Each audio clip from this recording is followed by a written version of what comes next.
everybody, welcome back to the Claremont Classic Garage. You are the very lucky people that have tuned in to the Claremont Classic Garage Christmas Day Dodge Truck Extravaganza.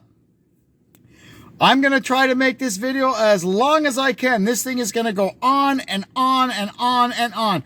We got a lot of Dodge trucks around here, and I figured, people sitting around with nothing else to do on Christmas Day, maybe they'd be more entertained watching me than watching the Yule Log channel on the satellite dish.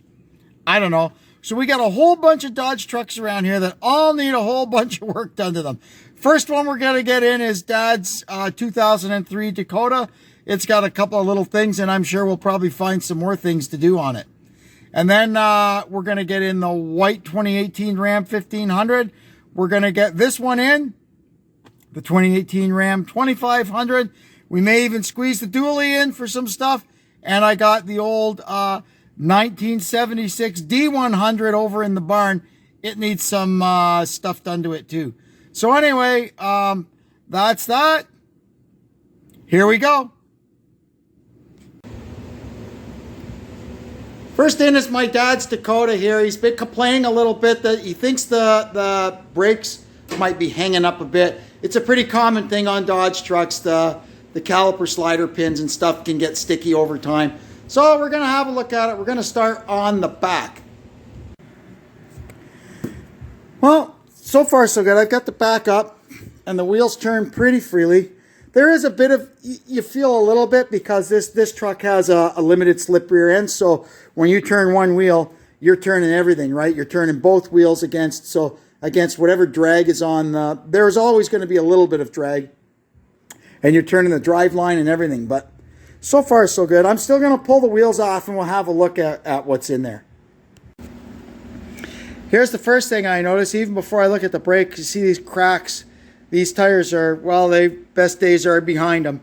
And it doesn't seem like they've been on there that long, but it's everybody thinks that. It's, you know, they think, well, when their dryer quits, but I just got that thing. And you go look at the bill and it's 18 years old. But anyway, so we'll be in the market for a new set of tires for this little guy for sure. So now we're here at the brakes. Everything looks good. There's tons of meat left on the linings or the pads. It turns nice, and I just gonna get in here with a bar and make sure that I can pull the caliper over so I know the piston is free. Yep, we're all good. The sliders are good, so there's nothing really here to do on the back. We'll put the wheels back on, torque them up, and have a look at the front. You can see here underneath, this truck has been oil sprayed every year since it was new. And unlike most of the Canadian trucks you'll see that are about ready to break in half, this thing is still like new underneath. Last thing we do is crank the parking brake on and make sure that nothing turns, and then we'll release it and make sure it does turn. While we pass that test, everything's hunky-wunky at the back, so we'll just put the wheels back on or let her down and have a look at the front. Not so fast. Look at this. We got a broken spring clamp. We'll see what we can do about that. Well, there's three of them. They just came off in my hand. And the other one, the fourth one, is kind of hanging on for dear life. So here's the beginnings of our new clamps. I've laid them out here. I've center punched the middle hole. I got these 1/4-inch bolts. I've taken the hex off of them, and that's going to be the locating pins because there's a hole in the bottom leaf of the spring to locate these things and keep them from sliding back and forth. And then I just have to center punch and drill these holes, and then we can bend them. So far so good. We've got all our bits made. Now we're going to go ahead and bend them up. Now you can see here we got our little metal bending thingy in the jaws of the vise, and we'll there, can you see there? There we go. And then you go like that, and it'll give you a nice 90-degree bend. This metal is about kind of the limit of what this little guy can bend, but hey, he does it nice and clean. Well, look at that. Here's our new spring clamps ready to go on. Well, there's one on. And if you've done this right, you should have to squeeze the spring pack together a little bit in order to get the bolt through. So that way when you let the clamp go and it kind of grows back a bit, that's what holds it all together. Okay, so there's the right side done. Now we'll go pop the other pair on the left side, and that'll be that job done. All right, so I got the old creeper out, and we're just having a fast look around underneath here. Make sure everything looks good. No obvious signs of anything really leaking. There's no rust at all. This thing is just spectacular underneath. So that looks good. It's hard to see under here. It's hard to get a good shot with the camera. I just haven't got it that high off the ground. But everything looks good, so we'll lower the back down and get the front up. All right, we got the front end up. Before I do anything, I'm just going to check the linkage. That seems good. Don't feel any play at all in the linkage. This has got a rack and pinion, so it doesn't have all the parts that some other older trucks have. Now we're going to check the ball joints. I'm pretty sure I put 4 ball joints in this a long time ago because the ball joints in these trucks were problematic. They were junk. But once you change them, they're okay. Let's see. Tight as a drum. Good. I'll check the other side and I'll be back. After all my wiggling and jiggling, we found out that this side, the left front, needs a lower ball joint. So we're going to go ahead and change them both. I've already changed them once before, like I said, but I guess it needs them again. And if this side's gone, the other side's probably not far behind, so we'll change too. And we'll deal with the brakes at that point too. I can feel this is the one that's kind of hanging a bit. Yeah, right there. You can feel it. So we'll address that at the same time. So we're going to do 2 lower ball joints. I found that the rubbers on the sway bar links were falling apart, so we'll put 2 sway bar links on it and go over the front brakes. While we wait for parts for the Dakota, we've got the 2018 Ram 1500 in here. It's just in for service. It's pretty much exactly 5 years that 5 years almost to the day that we got it. So all the warranty on it is finished. I'm pretty sure it's 500 powertrain on this, not 7115 like we used to get in the old days. Anyway, we're going to put it now onto our personal customized service schedule, which just makes it easy to remember every 10,000 kilometers, which is like 6,200 miles. So it's just coming up on 50,000 now. It's like at 49,900 or something. So that's close enough because it's going in to get oil sprayed for the winter next week. And I don't want to be lying underneath this truck after it's been oil sprayed. Anyway, so we're going to go ahead now. Give it a nice oil change and just kind of go over it. Can't really call it a lube oil filter because there's aside from the door hinges, there's nothing to lube. But we'll give it an oil change, check all our fluids, check the lights, just go over it. And tomorrow it's supposed to be really, really nice out. So we're going to get this one, the red 2018 2500 and the dually. We're going to get them all outside and give them a nice Christmas bath.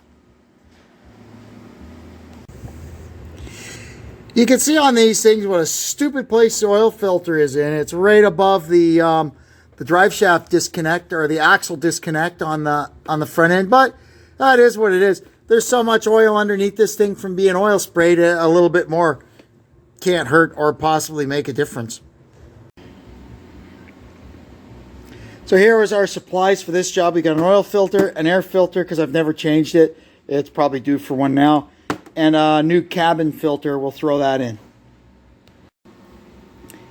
And oddly, this big Hemi V8 takes the same goofy little oil filter that the tiny little 1.8 in our Caliber takes. Don't ask me. And let's not forget a nice fresh jug of Mobil 1 10W30. Yes, the oil cap says 5W20, but In my opinion, that's for door hinges. This is what I'll put in it. And if I lived somewhere hot, I'd be putting 1540 in it. I've ran this 10W30 Mobile 1 in this engine since it was brand new and never had one issue. It works great. This filter goes on straight up. So if you want, you could pre-fill it with a little bit of oil. It's not something I generally do, but see there, if you want, you can. There. And we'll let that kind of gurgle on down. We'll put some on the seal here. And we can crawl underneath and get this baby screwed up onto the engine. I guess with the way the cams wipe out in these Hemis, you want to give it every chance at survival you can. And the last thing we do before we put the new oil filter up is make 100% sure that the gasket from it is not still stuck to the engine block, or that'll be a disaster. So you can either pull the filter, look at the old filter and make sure the gasket is still on it, or just look up at the engine block and make sure it's not there. Either way works. Now we're going to drain the oil out of the engine. And while the oil's draining from the engine, we'll go around and lubricate all our hinges, latches, and stuff like that. Anything that moves. Then we'll go around and check all our lights. I'm going to check the windshield wipers to make sure that the rubbers on them are still good and supple. And they'll start at the ends, they'll start to crack. And that's when you know it's time for new ones. But these ones are good. Normally I would check the tire pressures, but I literally just put these tires on last week and they were torqued and pressure checked, so we can kind of skip that for now. We can check our fluids now. The coolant reservoir, it's hard to see, but I look down there with a light. It's good. Washer fluid, we're going to top up. The brake fluid, you can see there, it's good. And this truck has electric power assist, so there's no steering fluid to check. While we wait, for the oil to drain, we can also change the air filter. So you'll see this box here, it's got these clips. You just flip, flip, flip, flip. And then this lid comes up. Or at least it's supposed to. There we go. Am I missing one clip? Hang on. Hard to do it with one hand, eh? What the heck is going on here? Oh, I see. It's on some teeth there, so it's got to push back a little bit, and then it lifts right up. And then there you can see, here's our air filter. This is the original one. It's stuck in there good. It's probably not that bad. It's only got 50K on it, but you know what? It's still 5 years old, eh? So we'll put a new one in. Let's see. Yeah, it's not that dirty at all. But you know what? Like I said, 5 years old, we'll throw in a new one. There we go. We got a nice Wix filter to put in this baby. Beautiful. There, all buttoned up and clipped back down. Now we can crawl underneath, put the drain plug back in, and fill her up with oil. Oh, here we go. Man, that oil hole is a long way in, but we can get it. It'll take all of one of these jugs and a bit of another one. I also had a fast look around while I was under there and make sure that there's nothing strange looking, no big leaks or anything like that. So looks like we're all good. Once it gets to, up around 100,000 kilometers, then you got to start taking a little closer look at things. Check your transfer case and diff levels every time you service it. But for now, if you don't see any big leaks, you can assume that it's okay. Now we can reset the oil life monitor. You just turn the ignition on and floor the gas 3 times. There, it's reset. If we toggle through the screen here, it should say 0. Give me a sec, I'll find it. So there we go. Oil life has been reset to 100%. You can also come to the oil life. You can also come to the oil life screen, and you can see there you hold this button down, and that will also reset it. So what we're going to do now is fire the thing up, get it off the ramps, so then it's level and we can double check our oil level. Perfect. Well, that's it for under here. Now we're going to go ahead and change the cabin filter. Getting at that is pretty simple. Just empty out your glove box. And then the end of it here, you just go like that. You see? And it's got, there we go. And, yeah. There, you will see, is the little door for it. And remember, there's some kind of little clips. Hang on. Oh. Let me put this camera down. Now remember, see there, you just grab that and you just squeeze on that and pull it back. And then you'll see the filter. There's the filter right there. So we're going to pull it out.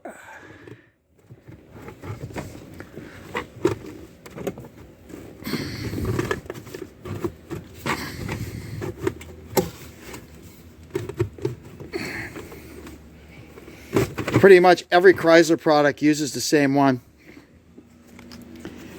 Look at the guck in it. So here's our new one.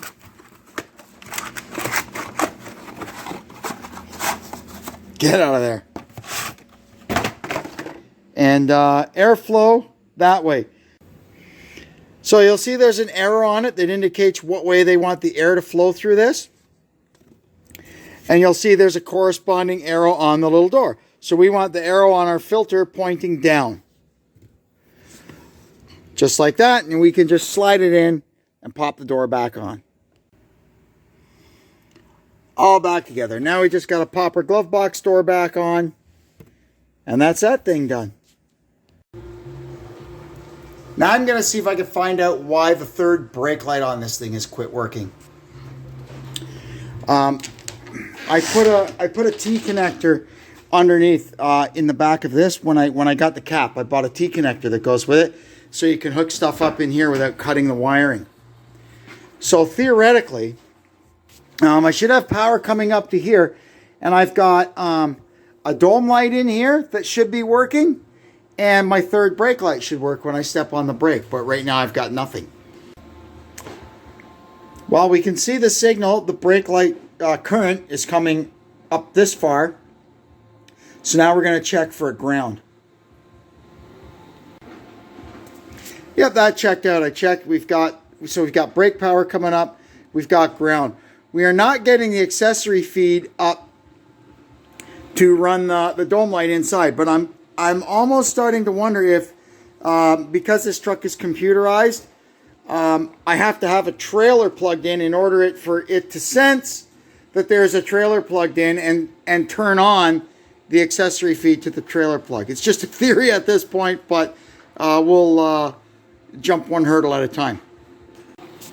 The wiring, you can see here, it follows this channel up around there and up into there it is going out into the third brake light, and here's the splice at least for the ground, and these are the wires that come to run our little dome light. So what we're going to do now is pull this wiring out of here and see if we could figure out if there's a break in it or something. Because you will remember we had this all apart when I smashed up the door on the tailgate, right? So give me a minute and we'll see what's going on in here. Well, it looks like we found the problem, eh? We'll get this fixed up. All right, there we go. There's that fixed. Okay, so that's it for that. I'm going to reserve judgment on the dome light until I get a trailer hooked on this thing and see if my theory about a trailer being hooked up livens up that circuit or not. The wiring underneath doesn't look compromised in any way, so I think kind of that's what's going on. Anyway, it's dark out now, but when it's light, we'll get a trailer out and see about that. So on Deb's advice, good idea, we got the Claremont Classic Garage handy dandy trailer tester plugged in to try and fool this thing into thinking it's got a trailer hooked to it. But I don't think these little LEDs, that's the only load that it's seeing. But you could see the computer is flashing it. It's looking for a trailer. Well, next job, we're going to take advantage of this spectacular December day and get all three of these trucks their Christmas bath, because all three of them are just filthy. Seems every time I take one of them out, it starts raining while I'm out. Oh man, the roads are always a mess around here. We'll do them in numerical order, it's only fitting. So first we got the 1500. It cleans up real nice. Just in time for me to take it on a road trip to Collingwood tomorrow, and it's probably going to get covered in crap again. But hey, for today, it's clean.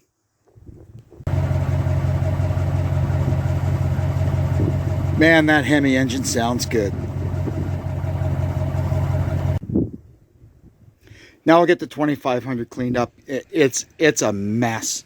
All right, there's that one done. It's not exactly a Barrett Jackson detail job done on it, but it's basically just cleaned up so it can go sit in the barn for the winter and get covered in dust. But yeah, it always looks good when it's cleaned up. When I bought this truck, I paid extra for the Master Shield paint protection. And let me tell you, I don't know what they put on this thing, but when it's clean, it looks better. It's 5 years old and it looks better than the new ones on the front row of the dealership up in town. Wow.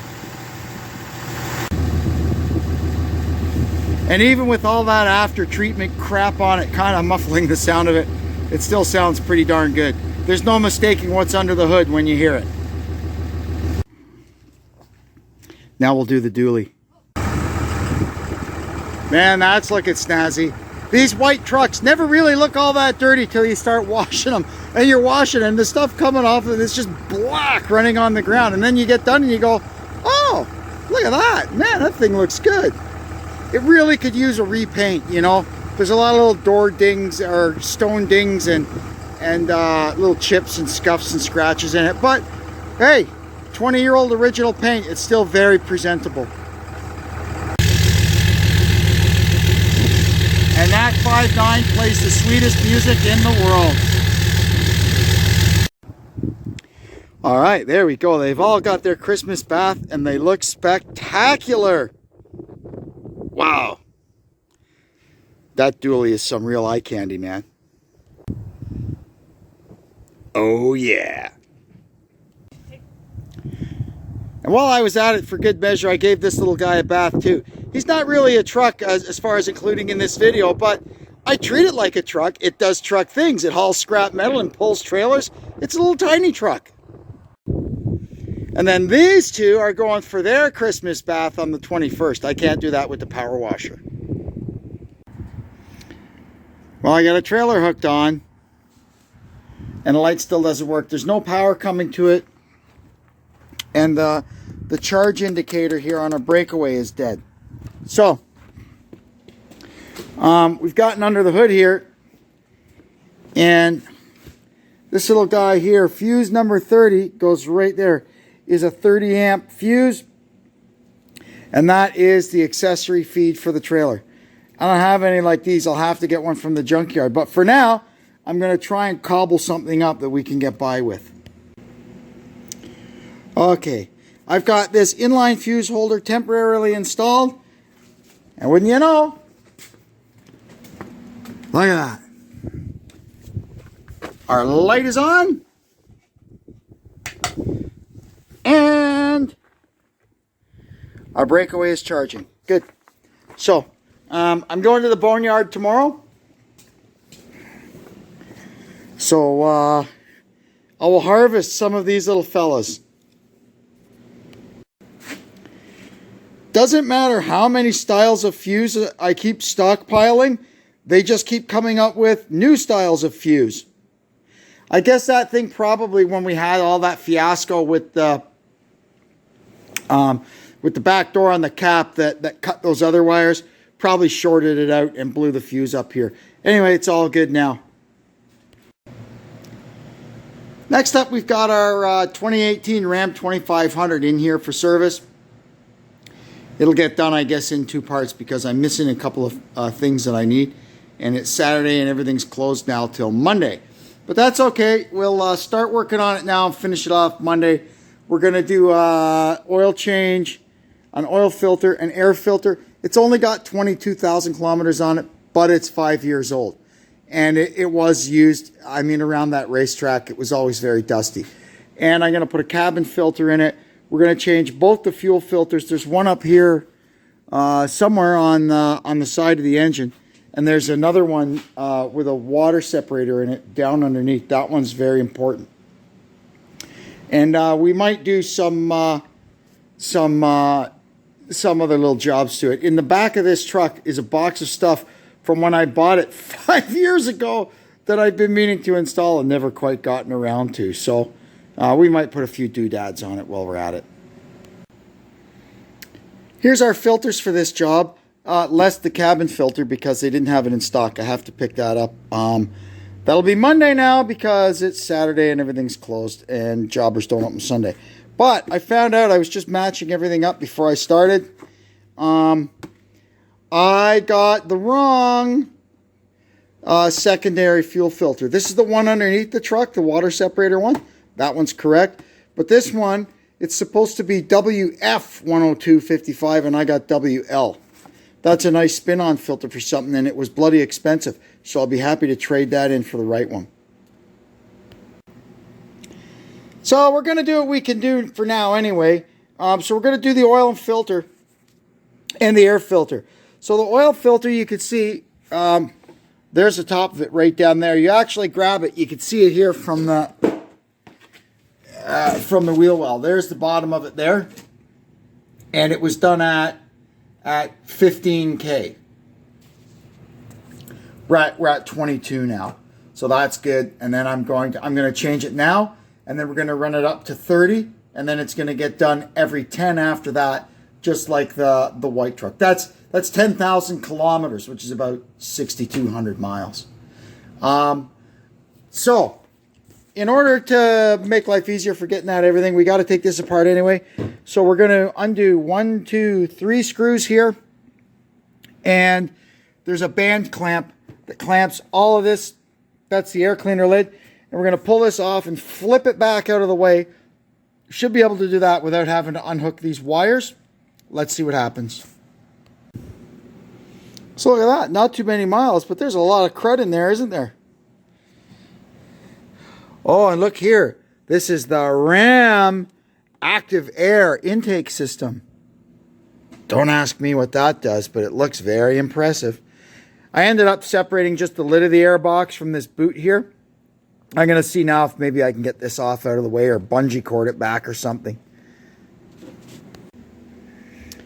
If you're going to work on these Cummins trucks, get yourself one of these. It'll work on all of them, from first gens right up to the most brand new ones. And it just screws into the top of the filter, and it serves two purposes. Number one, it stops against the gasket on the filter, so it seals it. So if you have to manipulate it to get it in and out, you're not going to dump 2 quarts of oil all over the place. And it gives you a nice handle. It's a great tool. You can get them anywhere. Amazon, eBay. I think I got this one from Gino's Garage. And they're cheap and makes life a lot easier. Alrighty, I got a drain pan on this thing. I'm going to go ahead and start getting this oil filter down. I'm not sure where it's going to go when it comes off of there. I don't think it can fall right down through, but maybe it can. We'll find out. So there you can see the filters come off and it's down there sitting on something. So I'll reach down in, screw our little stopper thing into there, and I guess we have to fish it out down through the bottom because it sure as heck isn't going to come up through the top. Well, there's today's lesson. Look, you do it through there. Ta-da! We've got here, we're going to be using Rotella T5 15W40 in this thing. So we're going to put a bunch in the oil filter. I don't want to fill it right up, but we're going to fill it mostly up, you know, maybe up to there. So that when I'm jiggling, I got to take this thing out to get it up on the engine. So when I'm jiggling it around in there, I don't want oil running all over the place. So we'll fill it mostly up, and then we'll get it in there. Okay, there we are. I've got it. It's pre-filled with oil. Got our little plug in there, so we'll feed it in through the inner fender. And then I got to reach in there, unscrew this thing from it, and then turn it up onto the engine. All right, there we go. And now I know that in the future, unless I'm actually changing the air filter, there's no reason at all to take apart all that stuff on the top. So I'm going to crawl underneath it now. I could pull the drain plug out, and while the oil's draining, we could put the new air filter in and button that stuff all up on the top. The drain plug in this thing just takes a 3/8 square drive. Now, as tempting as it is, don't just stick an extension in there, or even worse, your ratchet, because they'll go in about that deep, and that's a real weak part. Your extension is made to drive from here, not from here. And if it's tight, you'll twist your extension off right there, or even worse, your ratchet. So we're going to use a proper square plug socket. This one's a snap-on. I've got a 3/8 and a 1/2 inch, but you can get these anywhere. Or, quite frankly, if you've got an old extension, just cut it off and carefully grind it down to a 3/8 square, and that'll work perfectly well too. We at work we used to make, because there were square plugs in those diesel engines, you know, and they'd get really in there. So we'd go over to the guys that overhauled the differentials and get great big bearing rollers out of the pinion bearings in the bus differential, and we'd grind them so that they had a 9/16 or 5/8 hex on one end that you could put in an impact socket, and the other end was we had a 3/8 one and a 5 or a 1/2 inch one. I don't have any of them around here. I probably gave them all away to the apprentices over the years when I didn't need them anymore. So yes, you can make it yourself. Like I said, you can make it just out of an old extension. But anyway, we've got this, so that's what we're going to use to pull the drain plug down. Look at how these EGR motors blacken the oil. They're just terrible, eh? This stuff's got just over 4,000 miles on it, 7,000 kilometers. The stuff in my old 12 valve, my 93 12 valve, at this kind of mileage, it still looked new. Man, just awful, this EGR stuff. It just poisons it. It forces the engine to eat its own shit, you know? Just poisons it. So terrible. I don't know what they figure they're accomplishing by this. Here's our nice new Wix air filter, so we'll drop that in and button the air cleaner all back up. Man, I still can't get over the mess this thing is in. The one I took out of the 1500 was the original one too, with like 50,000 on it, and it looked almost like new. I basically changed it for no reason. Anyway, well, it is what it is. And as usual, we let the oil drain. All right, there's that all back together. I just automatically took that off. Okay, so we had to change the air filter, but I've never serviced this truck before. It's always been done at the dealer. And just automatically on my old first gen, I used to service it all the time. And the first thing you do is you go under here, pull the big air pipe off, and you could, you know, boom, you do the filter from up top. Oh, well, now we know how to do this one.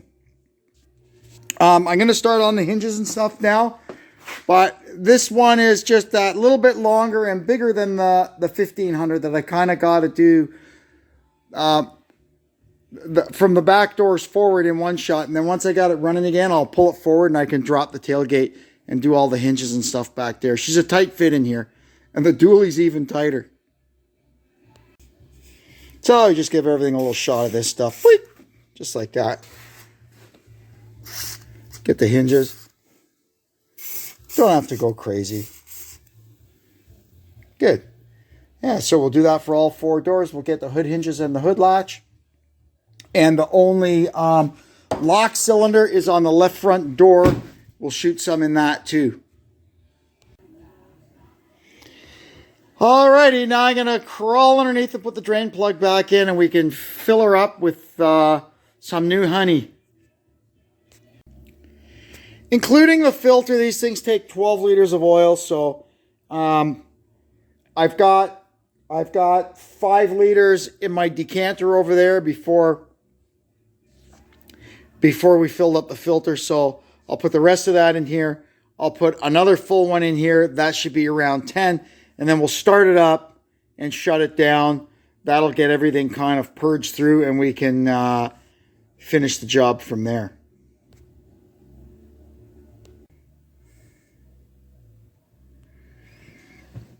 All right. So get going. First thing we're going to 1, 2, 3.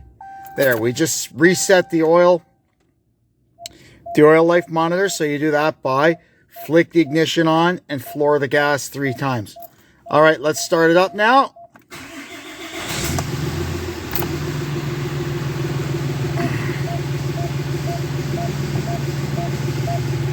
See there, we got lots of oil pressure. Good.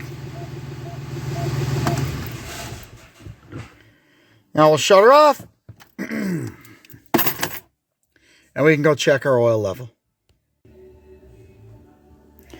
There's one thing I like about the 4th gen truck. I can start it up in here. I just had a stone cold diesel engine running inside my shop, and I can't even smell it. In the old days, if I was doing an oil change on my 1st gen in the wintertime, when I fired it up, oh my gosh, I'd have to open the doors and have the... See that? Look at the... See those doors there? That's leftovers from my 1st gen. And it was totally stock and it ran perfect. That's just how filthy it was. Nothing showing on the dipstick yet, and according to the graduations on this thing, I've already put in 10. So I'm putting in 2 more, and that should get us right where we need to be. So I'll just pour that in there. And we'll see what happens.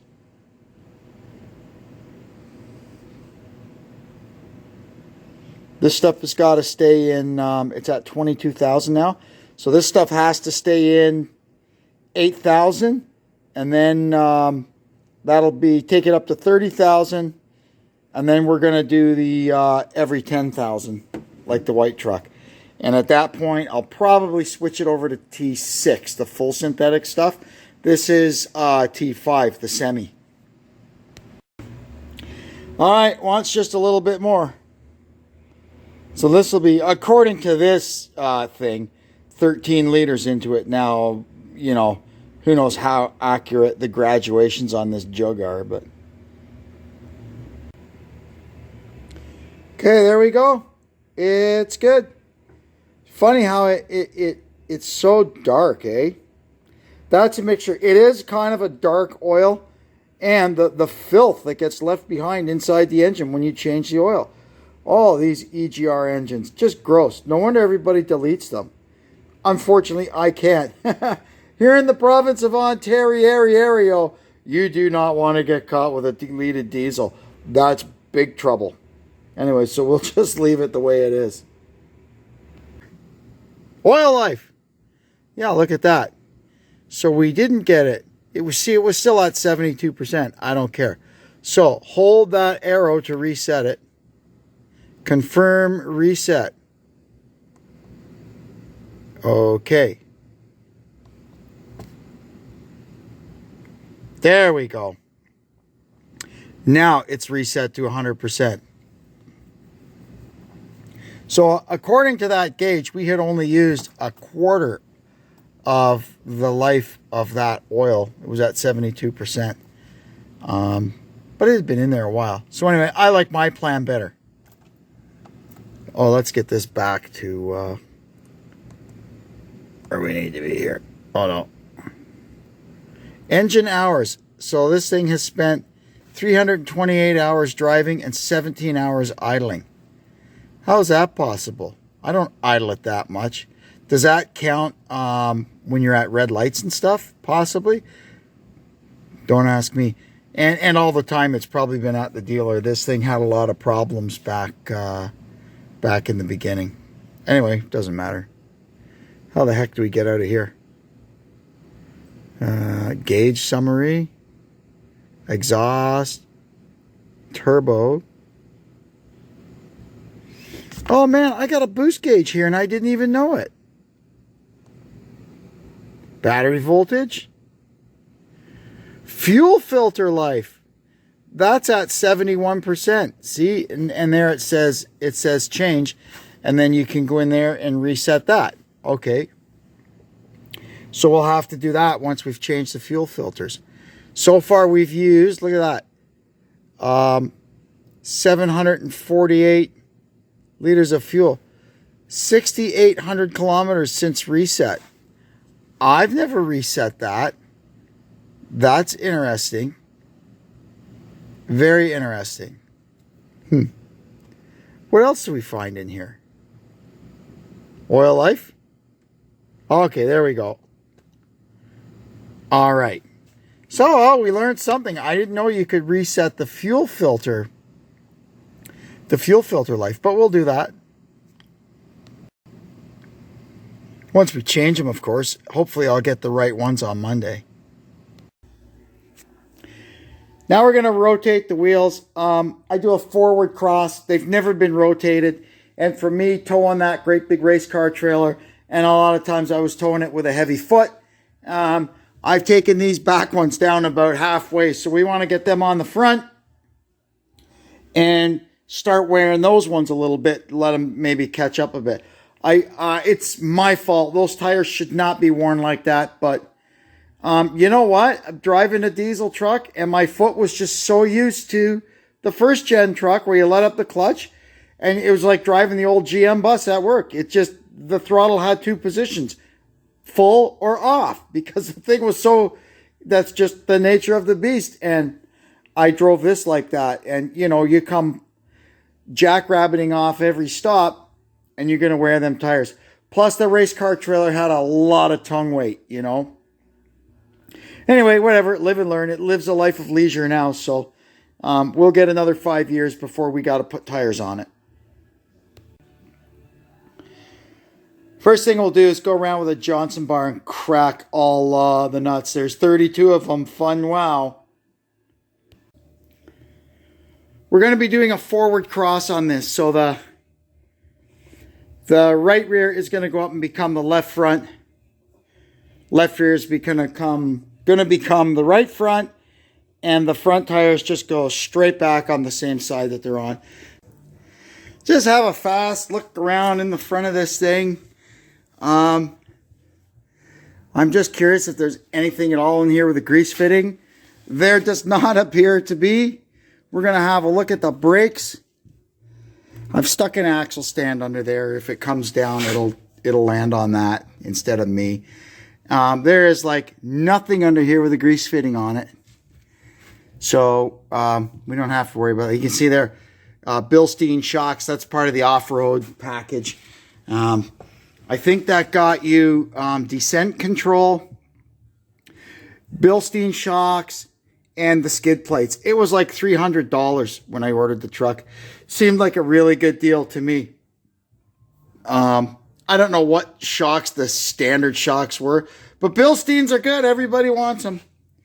Is there a grease fitting on this? On this axle joint? No.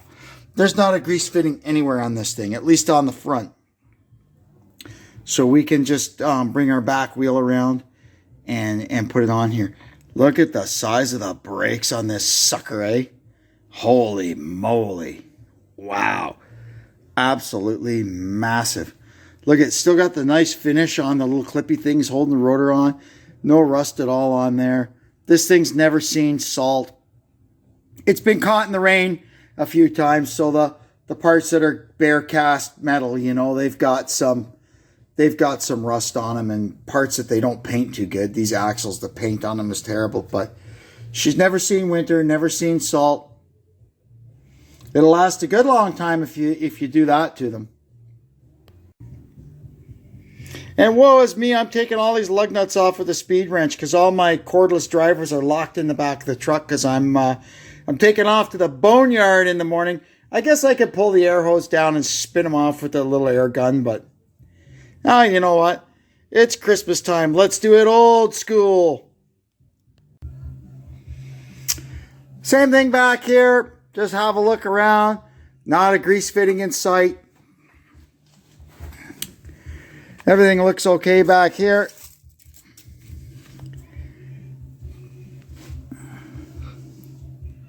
Yeah, she's pretty clean. But those natural metal parts, they sure start rusting pretty quickly. You know, it's been out in the rain a few times. Water and bare steel is going to make rust. Sad, but it looked so nice when it was new. Everything under here was shiny black. Oh well.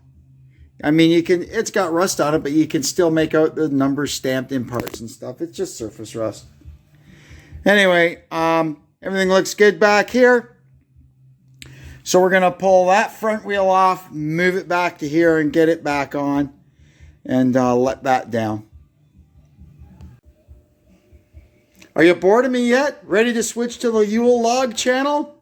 If you are, well, thanks for tuning in and we'll see you later. Otherwise, let's keep working. The back brakes on this truck are bigger than the front brakes on my first gen.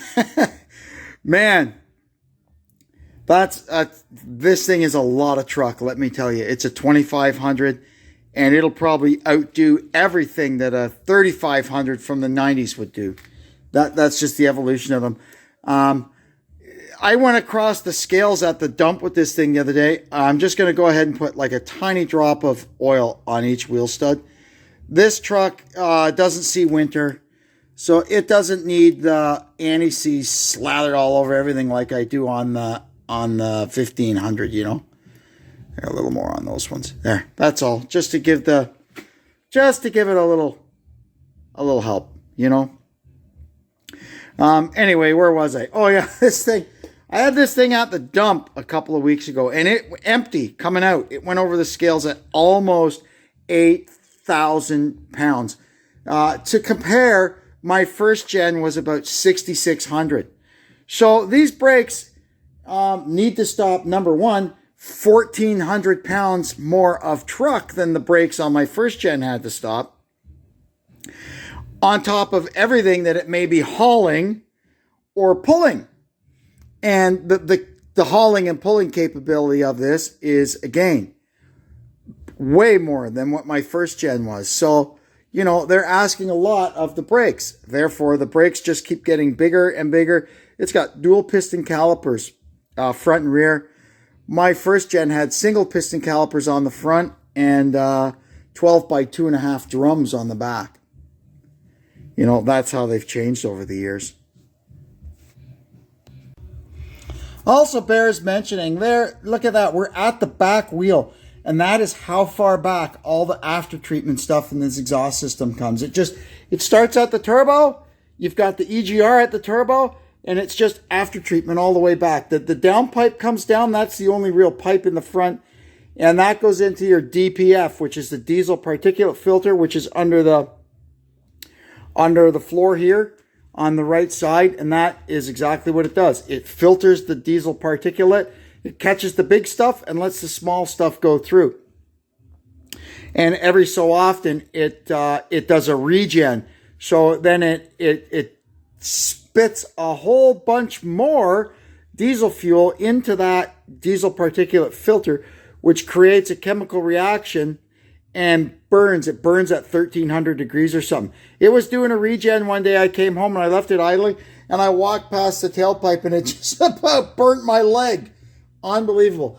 And then this back here, this is your SCR. It's basically a catalytic converter. That is what the DEF, the diesel exhaust fluid, gets injected into this thing, and that's what burns all the stuff that gets past the diesel particulate filter. It gets burned in here. I think it's 2 or 3 stage. So the only real exhaust system you can see starting there is the tailpipe. When I got this truck, I didn't know about all this crap. It was so quiet. And I saw the MBRP guy. MBRP is the diesel truck exhaust guys. They're from Huntsville, Ontario, and they always set up shop at the swap meets. I saw the guy at the Barrie swap meet, and I said to him, "Hey man, I got this 2018 Ram and it's real quiet. What do you got to give this thing some teeth?" You know, he says, "Nothing. It's all after treatment. That's what quiets it down. It doesn't even, if you look under this, it does not even have a muffler. It's just the DPF and the SCR and a tailpipe. That's it." The MBRP guy said, I can sell you a nice fancy tailpipe that'll make it look good but not do nothing. At least he was honest. I said, no thanks, pal. So I just bought a nice stainless steel slash cut tip at Summit and called it a day. Don't get me wrong, it still sounds good. You sit here when this thing's right and it sounds good. And when you're driving it, it sounds good too. But it sure don't make them nice yummy noises like the old ones did. They're all 6.7s are emission engines. So they've all got this stuff on them. But the old 5.9s, the worst you could get on them was the very last ones had a catalytic converter at the front. But ours, you know, our 2003 and the dually, it has nothing. And that's the way she came. It hasn't been removed or anything like that. While we're under here, you can see here that there, that's the, where's the fifth wheel brackets? That's one there. That's one of the puck receivers for the fifth wheel. And up in here, you can see there, that's the gooseneck plate.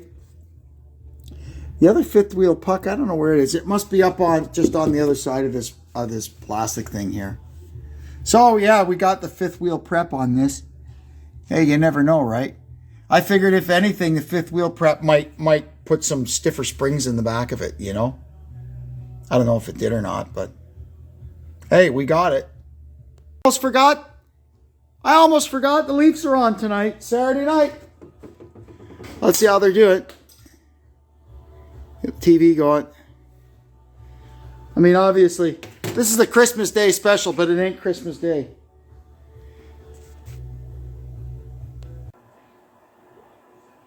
Pittsburgh in town tonight. Middle of the first period. Marner just put one in, so Leafs are up 2-0. I could take this in, you know, and have this done, and it, you know, it wouldn't cost that much, I guess. But you know what? Every time I take it in, I end up angry. They just, I don't know. Stuff just always goes wrong. Maybe it's just me. The last time it was in was when they had to replace the hydraulic control unit and the ABS module, which is sitting right on top of the left front spring there. Brilliant place to put that. And they had it up on the hoist. They had to bleed all the wheels, but the only wheel they actually had to take off was the left front. They had to take off that wheel, and they had to pull down the inner fender. I get the thing back, and I said, well, I'm just going to go around it and check the torque on all the wheels. So I went around. I could tell by what I was feeling with the bar and the torque wrench. The other three wheels, they never touched. This one, it must have gone back on with a torque stick because every single one of them was different. And one bloody lug nut was all cross-threaded and friggin' destroyed. I had to go up to the dealer and buy one. $24 bloody dollars. And there's no, you can't go in there and fight with them and say, hey, your guy wrecked my lug nut. Yeah, sure. You won't win that argument, right? And then I look at it, and these three screws that hold the rubber mud flap onto the body, they must have zinged them on with a battery gun or an air impact or something, and the washers had just about squashed all the way through the thing, and they were all swollen and disfigured. Oh, man, stuff like that pisses me off. This is a $74,000 friggin' truck. And that's what happens to it when you take it in to get work done. It just pisses me off, right? You know? They got this stupid recall because they've got an adjustable drag link on this, and the lock nuts on it weren't adjusted properly at the factory, and they would get loose, and the thing would kind of work itself back and forth, and it would actually eventually wear the threads out of the cast part of it. And the drag link, it would just basically fail. It would come apart. So their fix was, rather than just make sure they were tight, was to weld them. And it was a recall. And I told them every time I took it in, don't do that. Do not weld my drag link. Anyway, what happened one time, it was in for something else. I get it back. Oh, and sir, while your truck was in here, we completed the drag link recall. I went ballistic. I go, what? I tell you every time, don't do that. Except this time, I forgot. Well, you know what they say? I could talk to the guy. We could unweld it. What a bunch of... I won't swear. What a bunch of donkeys. Anyway, it is what it is. Now my drag link is welded. And then strangely after that, I started having these electronic problems like this thing here. You can just see it. That's the ABS module in the hydraulic control unit. Did they unhook everything like they were supposed to when they weld on it? I don't know. Did they not unhook that and fry my bloody module? Who knows? Again, that is an argument you can't win, even if it was them that did it, right? So that is why here at the Claremont Classic Garage, we abhor letting anyone touch our vehicles, and we do every single last thing that we can do to them ourselves.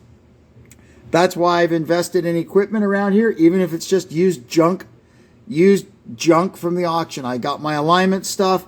I got my cylinder head stuff. I got my lathe and my mill. I've got all kinds of tools and stuff in here. If I can at all avoid handing the keys of my vehicle to somebody else, I'm a happy guy that day. Rant over. 3-0 for the Leafs. McMahon scored. Oh man, that's tough on the opposition when your fourth line gets a goal on them late in the period. So 3-0 Leafs now, heading to the intermission.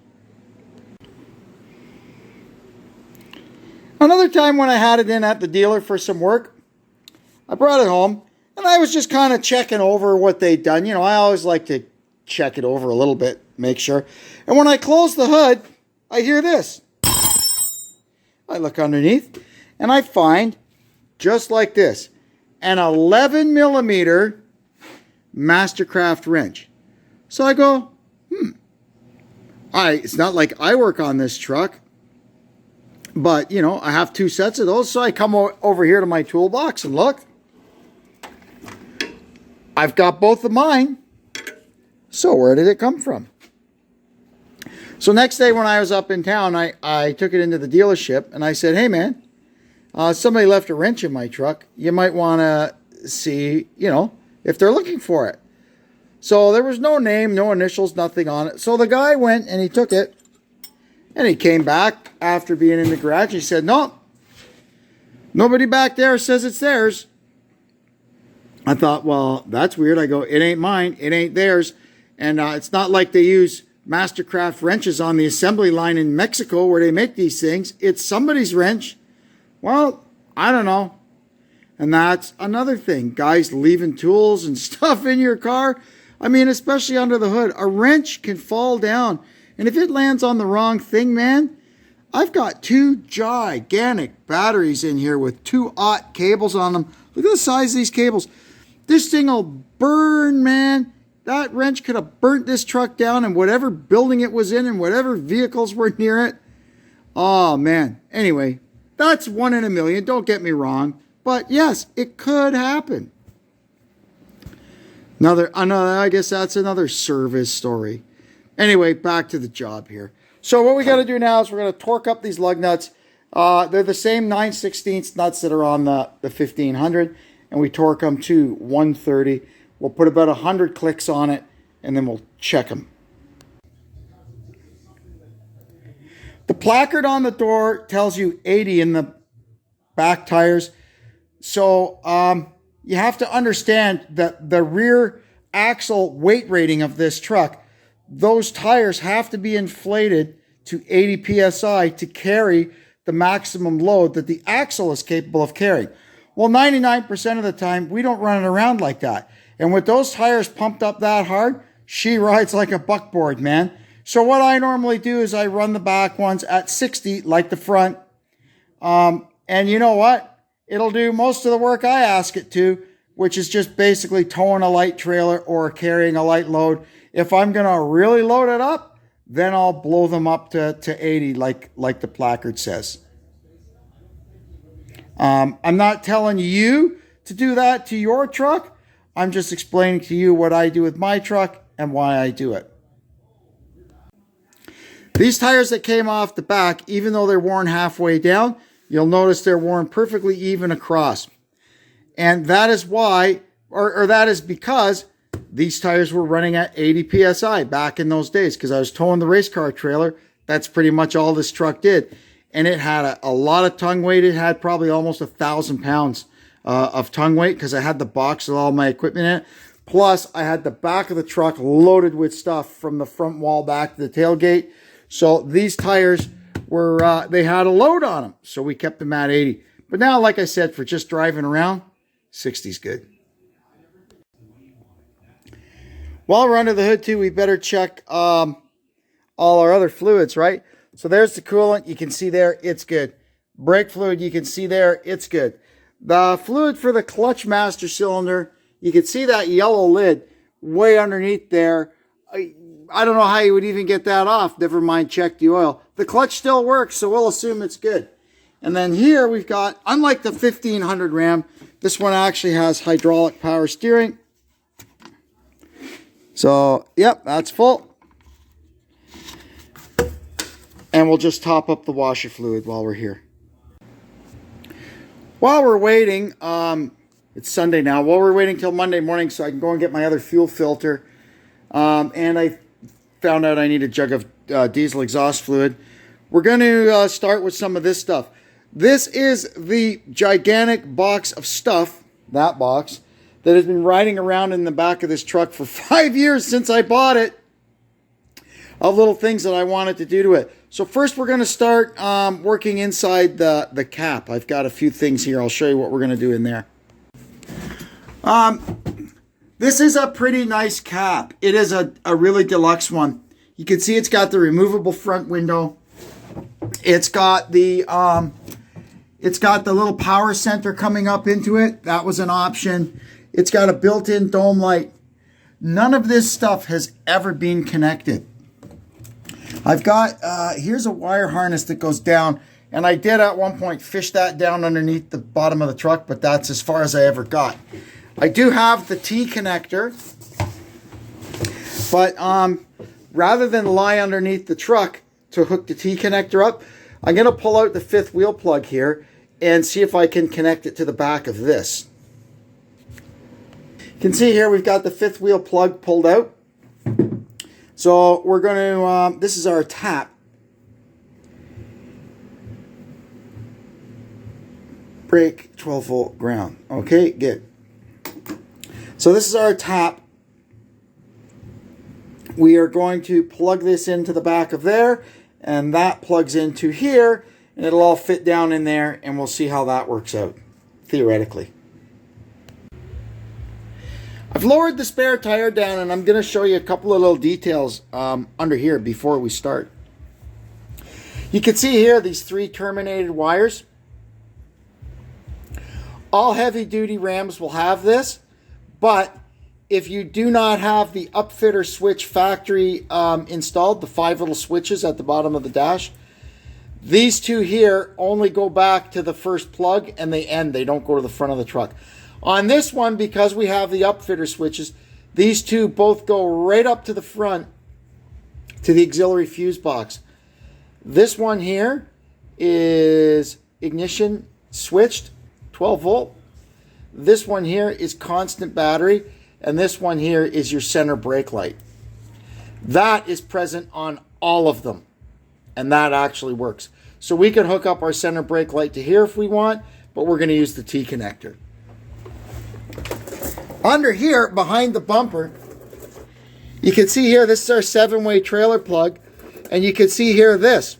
So this is the original chassis harness that should be plugged into the back of the 7-way trailer plug. But because we have the 5th wheel prep, this is yet another T connector, and this here is the 5th wheel wiring going back up into the side of the box. I was looking for, I've got from a dually, the little marker light that goes on the back of the box here. I was hoping to find a plug for that, but I haven't. So we're going to have to come up with a plan to get that hooked up. Anyway, I'm not worried about that at the moment.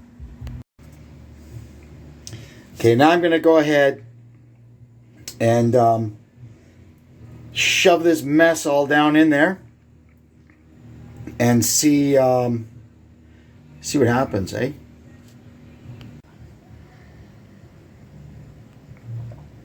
All right, so yeah, that all fits in there okay. I'm going to go underneath and see how badly it all hangs down. We might have to do some tie wrapping and whatnot. Yeah, that's okay. It'll need some split loom put around some stuff and whatnot, but it's not bad at all. That's just fine. It looks ugly now, but we'll clean it up. All right, I got this temporarily hooked up with this mess of jumper wires and stuff down here. Let's see if we've accomplished anything. We're plugged back into the fuse box there. So theoretically, our little dome light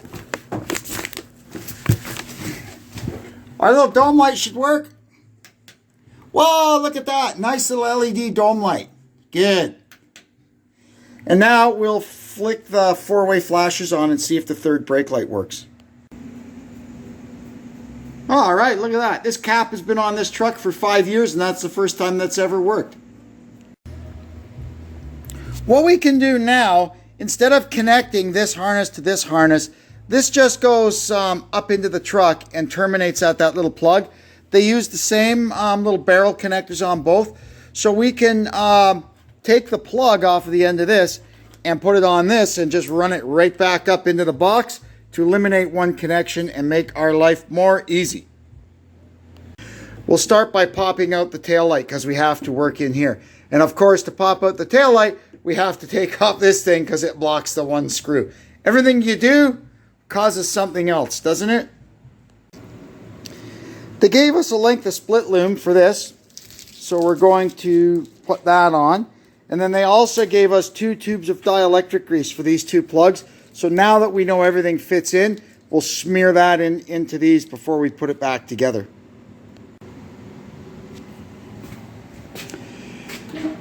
All right, our thing is our T connector is looking good now. We've got this all loomed up. I won't be putting the plug on it until we've got it fished through the body where it's got to go. They give you a new 6 outlet plug or 6 port plug with it, so we don't have to harvest the one from this. We'll just save this complete little assembly here for future reference.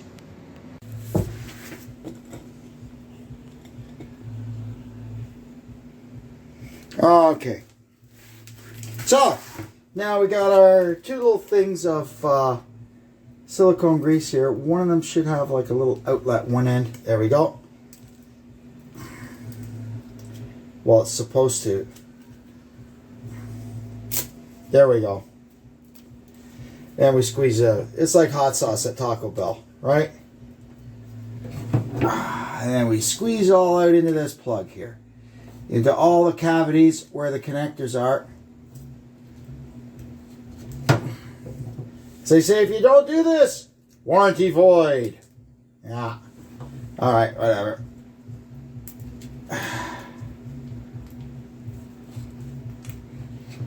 There we are. Okay.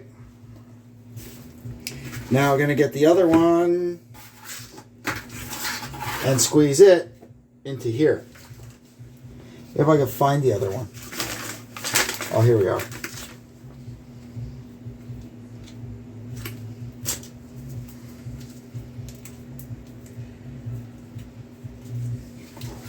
Okay, so here we go. Squeezing the goo out.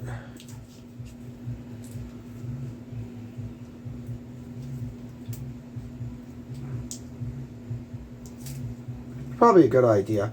I mean, this is a bonus that we've got the 5th wheel prep and we can get this plugged in up here, kind of out of the weather. It's way better than having it plugged in behind the bumper like it is on the 1500. Okay, so now we're going to plug this into here. It might be a little tricky because we've got all that silicone grease to deal with, but no, we got it. Okay, now this one is going to plug into here. There we go. And of course, all the little locks got lost when this stuff all has to get taken apart after the truck leaves the factory. This spray-on bed liner is done off-site, not on the assembly line. So this has already all been apart once before. These things were all wrecked. Yeah, it was a disaster. Like I said, remember I talked earlier about letting other people touch my truck? So other people were touching my truck even before it was mine, and they wrecked stuff. Oh, brother, I tell you. Okay, so that's going to fish down through there. That's going to go down in there. That's going to go down in there. And then this is going to go on. It's got two little locating pins on it. There we are. Okay, now I'm just going to put a tiny bit of anti-seize on these screws that hold it in.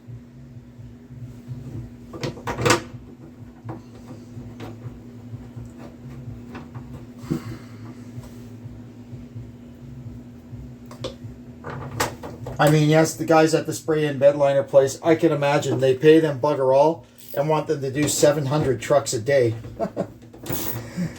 But still, man, I have to look for another one of those little locks because the one on the back of this is missing at the moment. At least we got one of them.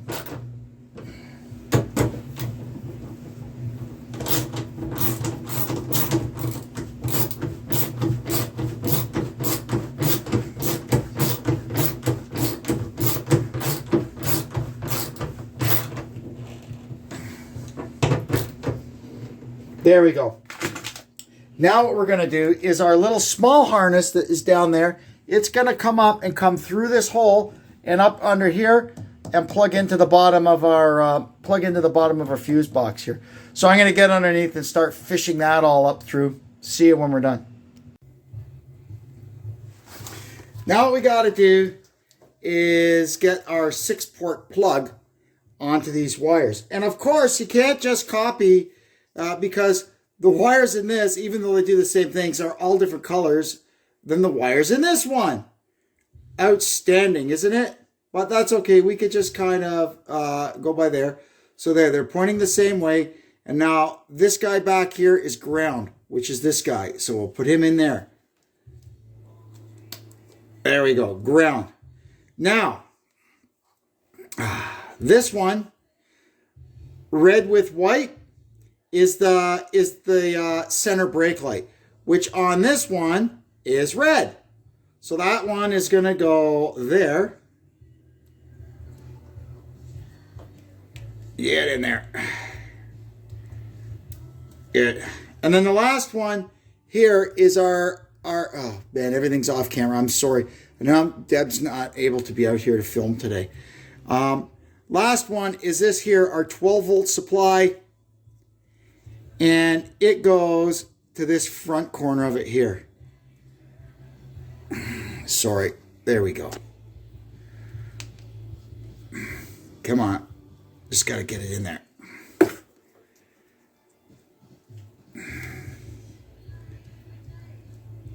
There we go. There. Didn't grab. There. Okay, it's in. So now,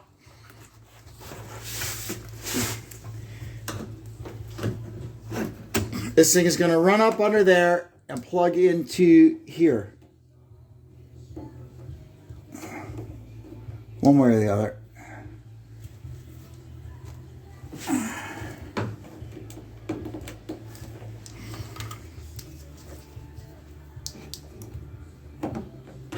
There we go. There. Okay, so what we got to do is just kind of just keep that away from everything. I'll get some wire clips, and we'll get this thing all clipped safely out of the way.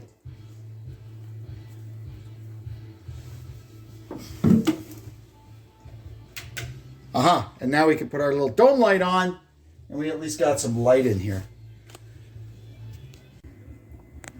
Well, it's always something, isn't it? I noticed I was sitting in there, and a couple of times the LED dome light inside the box flickered. And I thought, that's weird. So I checked all my connections, and when I messed with this one down here, the chassis input connector, the dome light would flicker. And I was getting these two up here are supposed to be the auxiliary output. And I was getting nothing from there either. So I took this thing out, and what do you know? Look at that. we've got, see there on the top left, that's the auxiliary input terminal, and it's pushed in. Yippee. So now I'm trying to figure out how to take this thing apart so I can fix it. I have found that there's 3 screws on the back. So I got those out. There's one underneath this little piece of stick-on conduit there, but I got it. Now I'm trying to get the top of it off. I kind of wonder if there's some lock tab somewhere I'm missing, but we're working on it. And when I finally get this bugger apart, I'll come back and show you. That was easy. Anyway, it was just the way I was prying it. I pried it the right way and it popped right off. So we have to find out what we got to do to get this connector. I'm going to push it from the back and see if it clicks in. And hopefully it's as simple as that. One tab on this was kind of folded in half, and when I tried to straighten it, it broke. And the other tab was folded right in flat. So I fixed it up. All we can do is try and get them in there and cross our fingers and see what happens. So I found out what's going on with this. This fuse, the auxiliary fuse, even though it's, according to them, only a 10 amp circuit, you can see here the way the conductors come in. It's a separate feed. It wants a separate feed up from the chassis harness. But this here, this one that comes in to run the dome light is already, that is our 30 amp camper feed coming up into here. So why they would want these separated, I don't know. But anyway, what I'm going to do is I'm just going to solder a bus or a bar, whatever you want to call it, and connect these two together, because I don't feel like running a whole nother conductor up into the box. It's unnecessary. All I will ever use this for is to charge a phone or to run one of those crappy little portable coolers or something. So that's what we're going to do.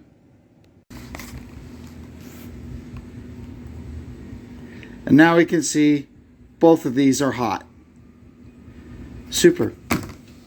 I guess what they want is you can leave this one. You can probably run it. There is an advantage to having it separate. You can run it to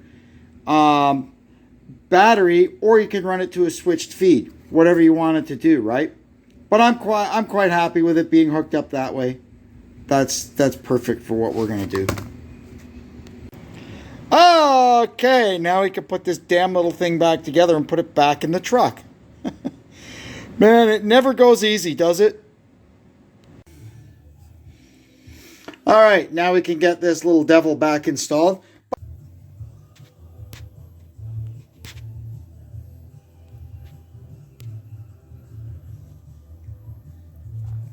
Alrighty, so we got it all back together. Our dome light is working. It doesn't seem to be flickering anymore. So now what we've done, I've made a little harness that plugs into this port, and that'll come down and run our auxiliary outlets here in the box. Alright, got that hooked up. I staggered the joints so I can hopefully get all of this inside one bit of 1/4 inch split loom, hopefully. And you can see we've plugged into it with our little tester thingy, and it says good. There's that all done. We've got our little power outlet here, so we can, like I said, run a cooler. You could, whatever. I've got another thing I think that plugs into there, and it's like a little tiny little inverter. So there's lots of options. And I've got 30 amps coming back to this, but they've only got a 10 amp fuse in it. So I may up that to a 20 amp fuse. We'll see how it goes. Anyway, what I got to do now is put the tail light back in and tie up underneath there. There's wires hanging all over the place. So there we are, all done. Everything buttoned up nicely. That was a lot of work for a couple of lights, wasn't it? Oh well. It's done at least. Now we're going to move on. We're going to see what we can do with, I call this the dually light, right? The light that goes in these 2 holes under here. Dualies have it because they were required by law because of the width of them to have 3 clearance lights in the middle on the back. So, I don't know. I always like the look of it. I had them on my old first gen. It's got clearance lights on the front. I figure it should have clearance lights on the back. Just my 2 cents. So we're going to see what we can do about that. Here's the light in question. Genuine Mopar, right from the dealer. Comes with the screws. There are little metal clippy things like this that go snap into the body to attach it to. But of course, I lost one. So, I don't know. We're working on plan B for that. Found a couple of nice little plastic nuts that pop right into those square holes in there. So now we have to try and fish this thing up into there. I don't know if it goes in from the top or in from the bottom. But yeah, we'll get it in and get the screws in and make sure it's gonna stay tight. There we go. Perfect. Now I got to get under there and see if I can figure out what the heck to hook them to. The license plate light is probably the easiest thing. Hopefully I can cobble up some kind of a T connector to go in between one of them, and that'll run it. So here's what I've had to do. I've got an old license plate light socket and the connector for such, and we're making a little T connector. I was hoping they would maybe use the rear chassis harness, same as they use on the 1-tons, and I would find the little plug for that dually light there, but wasn't to be. So we'll do it this way. What I got to do now is I've got this soldered into the original connectors for the light bulb. Now I'm going to seal this all up with some epoxy so the weather can't get at it. That's looking pretty good. I got the first coat of epoxy on there, and we'll just let that sit and harden up. You can still see little bits of conductive things sticking through, so we'll get a second coat on there, and that'll start hiding all that stuff and weatherproofing it. While we wait for that epoxy to dry, we're going to start trying to hang our hitch lights underneath here. These are just some cheap LED lights I got on Amazon. They should be good enough for what we're going to do. I found a hole on each side in the trailer hitch that these long brackets should agree with. I'm just going to test hang them in there now, because I think I'm going to have to use a longer bolt and put a spacer in behind them, because I don't think I'm going to like how far under the truck they are. But we'll check it out and see what it looks like. Here we are with these hitch lights. I've got this one shimmed out, and I've got that one back in, and I kind of think I like the tucked look of that one. So that's how we're going to do it. And then I guess I'm going to have to run a wire up to the front and use one of my upfitter switches on the dash to run them. That'll be new. I'm not quite sure how that works. So we'll have to read the instructions and figure out what hooks to what. All right, there they are mounted under there now. Anyway, we just have to figure out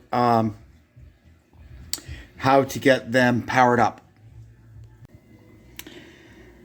Okay, so we swapped on a weatherproof connector onto our light that will plug into our T connector, and we should be all set. Still waiting on this epoxy to dry. It's going to take a little bit. This stuff seems to flow. But it is setting up nice. It sets up nice and slow too, which is good. That'll let it all flow down into everywhere where it's got to go. And we'll just keep picking away at it. I'll put another coat on in a little bit. Guess I better make sure the tailgate comes down without creaming the thing. Oh, look at that. All factory engineered. Perfect. While I wait for this stuff to dry, it's nearly there. Look at what we've got. Some nice aftermarket fuel caps here. We've got a fuel cap and a DEF cap to replace the bloody plastic plugs that it comes from the factory with. Yes, look at this. That's the gas cap from the factory. This actually is not so bad, but we'll put that nice billet one in. Or we'll see. I don't mind that one, but for sure we're going to put this one in. So you can see here, this has got an O-ring to seal it, and it's got that little magnet on the bottom that sticks it to the door there. There. Perfect. And I'll see, I kind of like the handle on that. we'll see if we put that one on or not. I'm going to go check it out. Well, it does have a bit of a handle on it, eh? So we'll try it, see what it works like. Well, they sure look nice. We'll see how they work. And I'm going to carry the old ones with me just in case.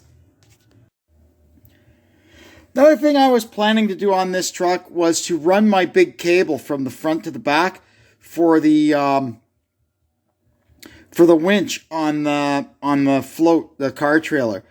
But looking around underneath the hood, I have to get a solenoid in if I want to run it with the upfitter switches, or put this manual switch in. You know what? At the end of the day, I've got a good deep cycle battery.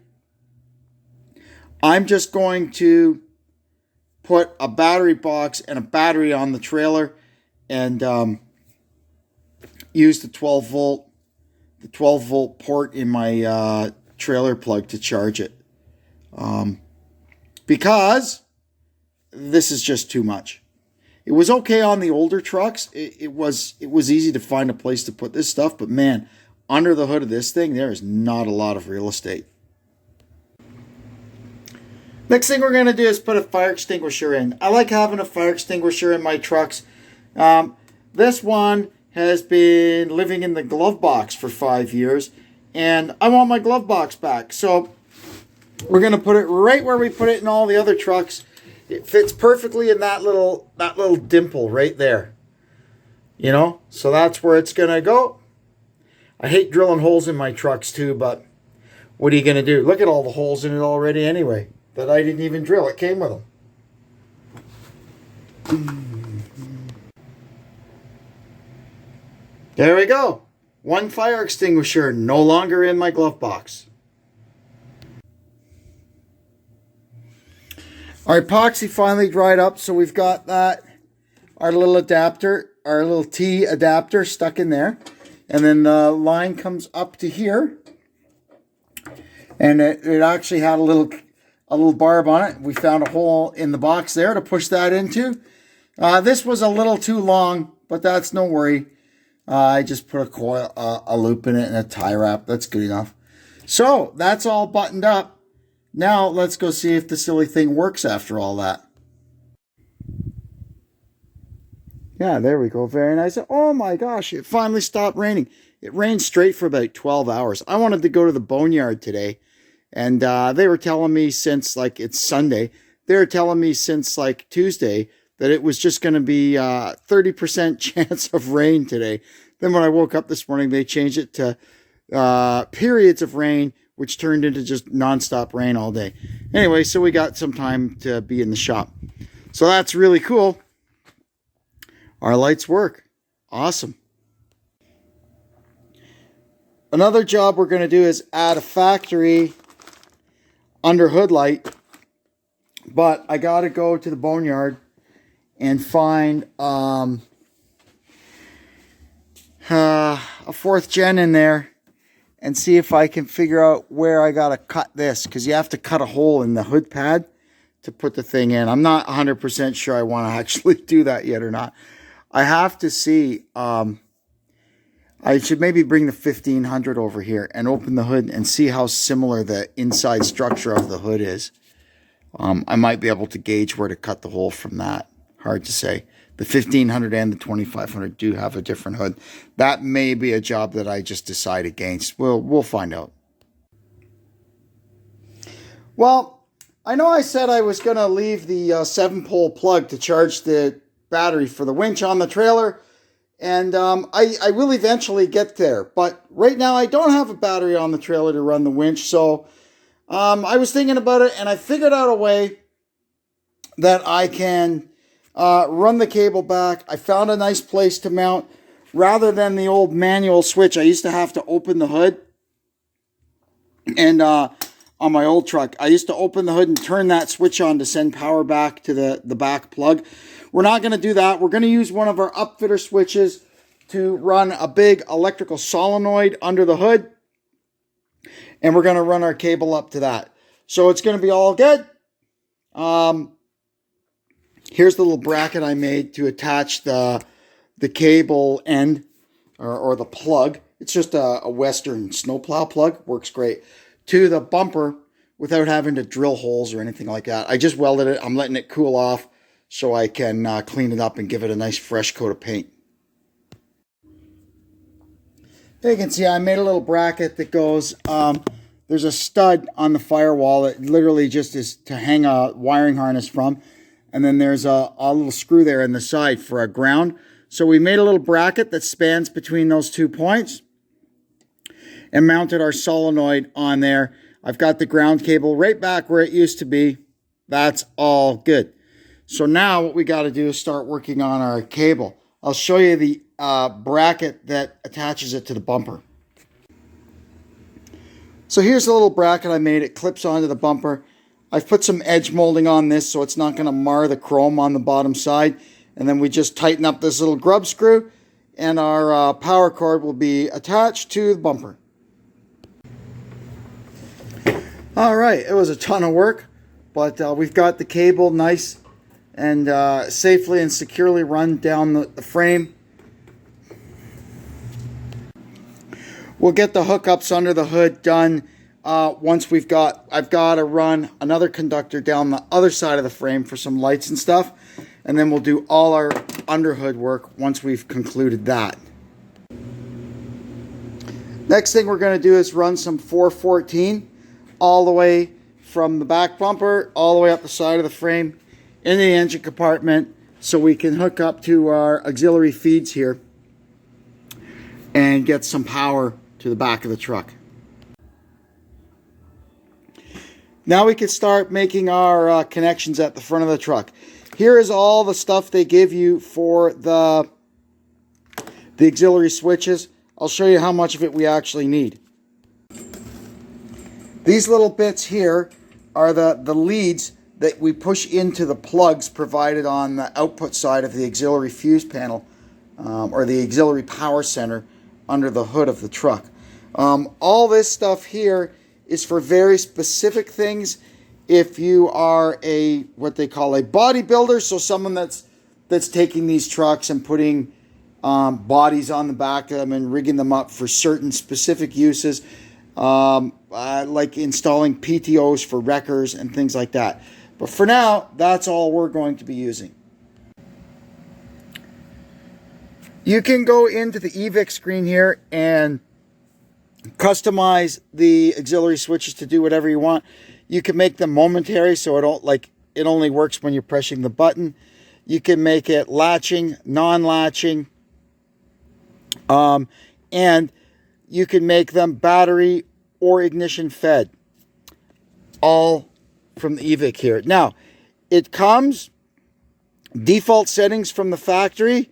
They're all latching switches, and 1 and 2 are battery fed, and 3 through 5 are ignition fed. That's going to work perfect for us. We're going to use 1 and 2 and 4 and 5, and we'll leave 3 empty for now.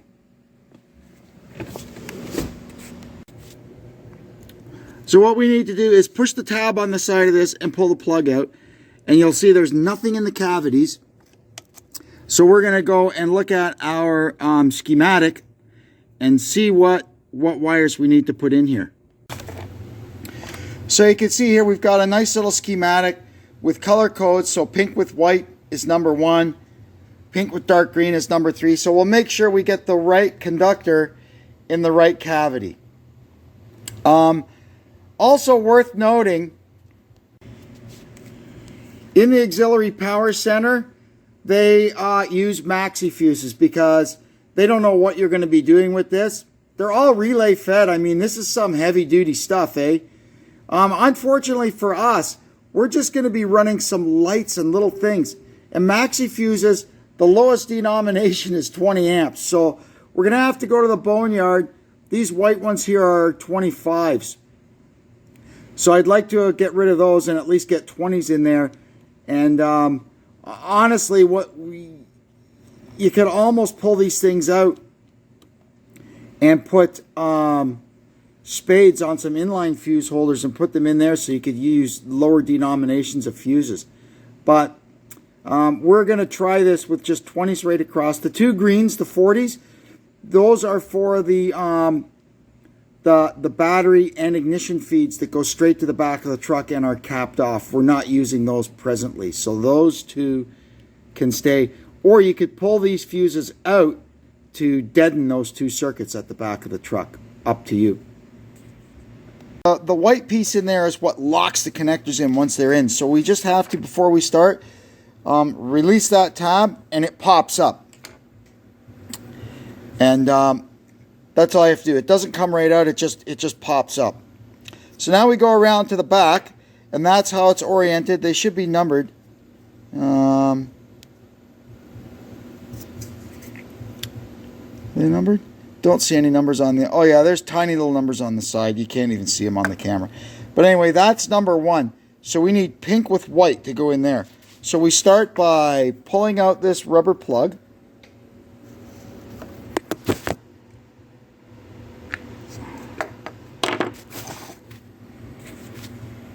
Then we're going to find our pink with white connector, and it's going to slide in. Now I got to see if each side of it's a little bit different, so we'll try it either way and see which way it goes in. So number 2 is pink with red, which is this guy, and I found out, see that little groove there? That goes inboard. So that's just going to go down in like that, and you push it till it goes click. Click! It's in. Now the third one we got to put in this guy is number 4, and number 4 is pink with tan. And once we've got them all in, just there, push the white lock thing back down, it goes click, and that's it. This one is ready to use. Now we'll get the other one set up. Here's a couple of little harnesses I made up. This one basically adapts the auxiliary power center wires, these 12 gauge wires, to the smaller gauge wires that we're going to be running around. This plug here will go down the firewall and connect to the wire that goes down to the back. And this one here is going to go across the firewall to the stuff we have to hook up over there. Okay, so here we've got our 414 wire. I pulled it all the way back up through the frame. I've got it all secured the full length.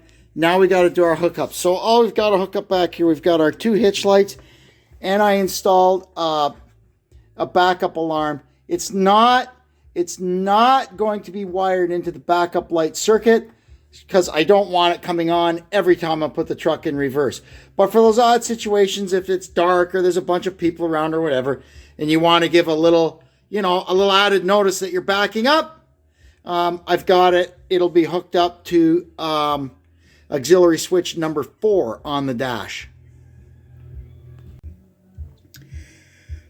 All right, we've got our cable coming back here, terminated in a trailer box. It's the easiest way to do it.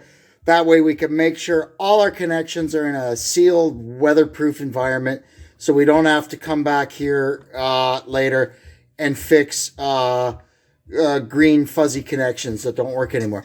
So what we're going to do now is I'm going to flick the ignition on and see if the backup beeper works. That'll be the first step.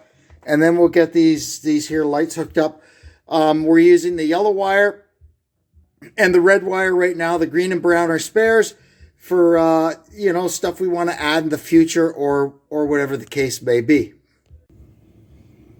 All right, the ignition's on. Switch number 4 should be the beeper.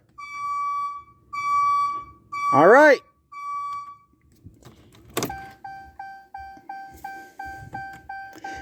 And you can see with the ignition off, it doesn't work.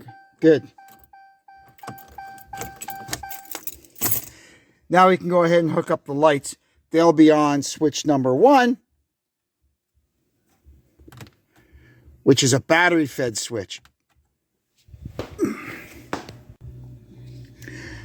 All right. I've got, rather than just using butt connectors or something, I've got weatherproof connectors on these lights now. And I've got some little pigtails I made that'll go up and into our electrical box.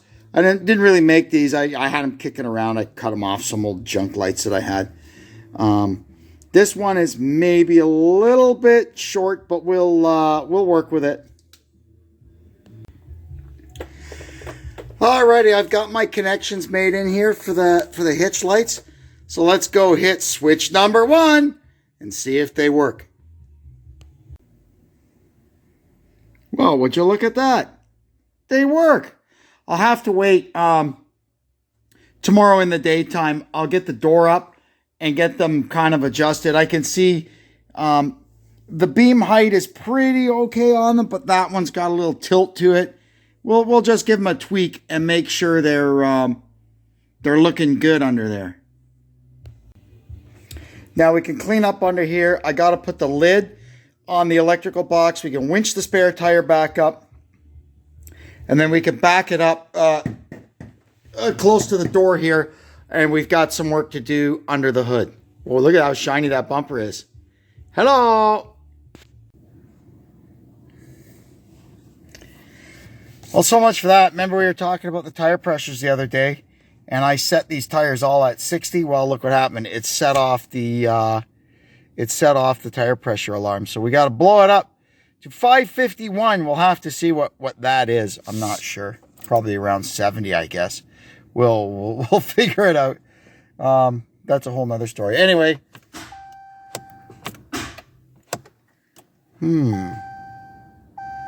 The battery is dead. That's really weird. It's just been sitting in here. Did I leave something turned on?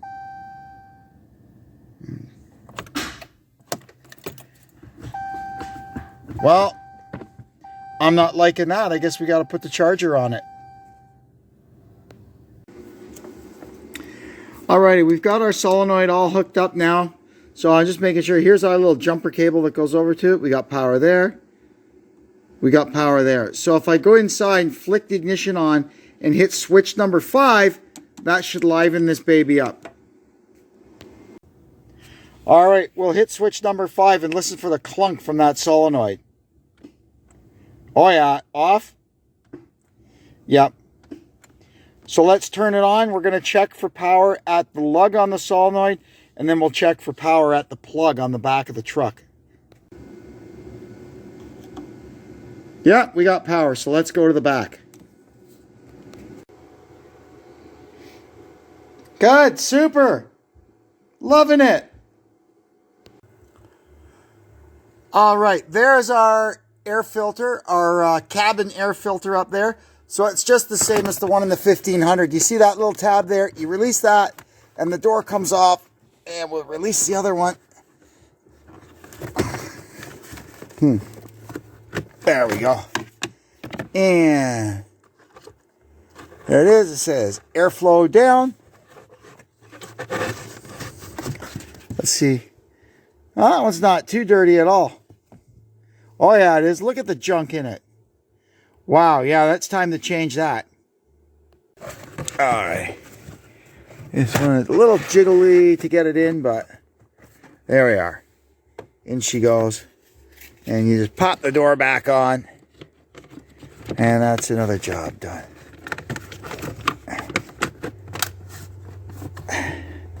There we go. Now we can put our glove box back together. And put all our stuff back in it.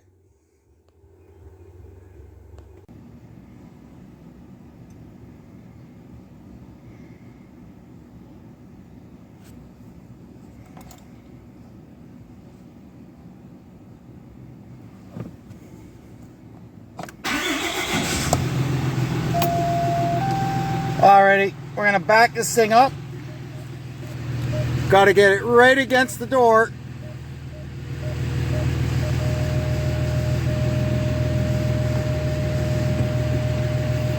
There we go.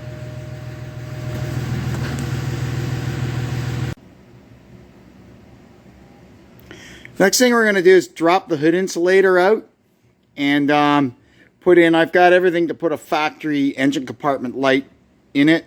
And if we don't like how that works out, I've got a couple of small little LED lights that surface mount LEDs that I may mount on here, or I may not. We'll see what happens.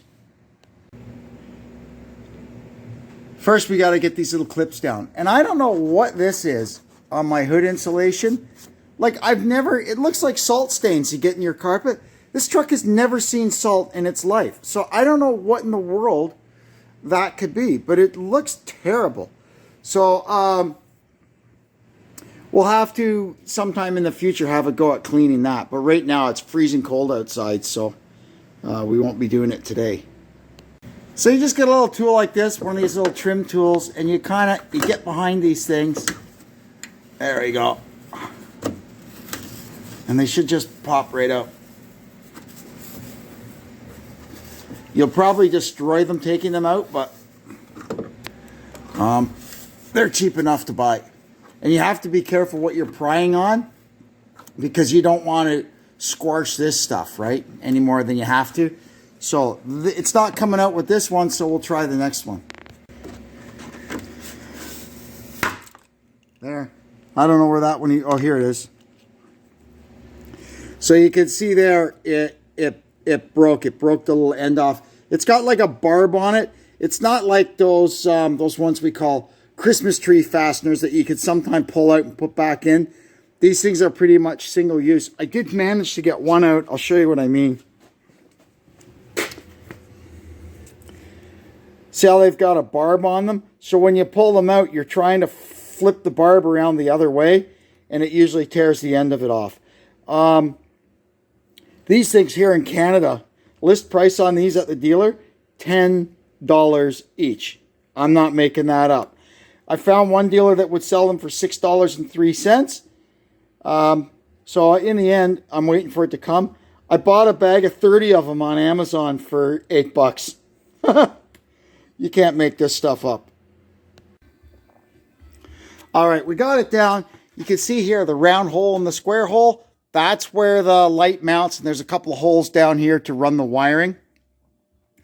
If we have to, I've got the 1500 out in the driveway where we could see when it gets down around the hinge here where the wires goes, because even though the hood is different and this stuff is a little bit different than the 1500, back here is very similar, and it should be basically the same hookup. Here's our light. It's like a reproduction one from Dorman. So we'll get that installed and see about running the wire. Somewhere here I've got the harness. It was right... Oh, here. You buy it right from Chrysler. It was cheap, like really cheap. $12 or something. So I said, well, we'll get a factory harness for it, you know. But you will find these at the junkyard too on the 1500s if you have to go that route. This thing just mounts to the underside of the hood with a Christmas tree fastener. I didn't have one with a small enough head, so I had to trim one side of it off to avoid hitting this this little rib here. So we're going to push that through there, and then we'll go install it on the hood. And then once it's in, you just fold that over, and it snaps together.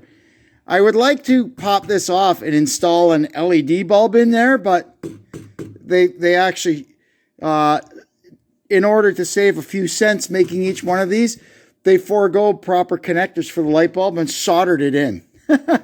Unbelievable. Now we'll put the harness on. There's the number of the harness if you can read it, if you want to do this to your truck. And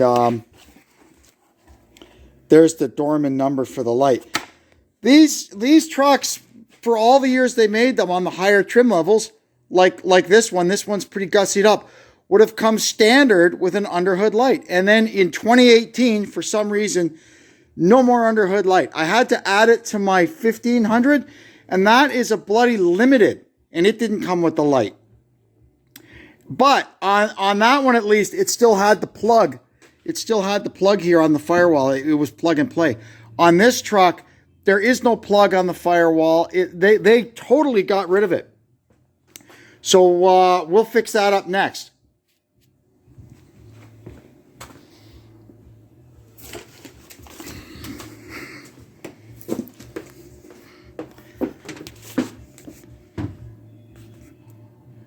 So first step of the harness is get the harness plugged into the light, and then we'll route it down the back side of the hood.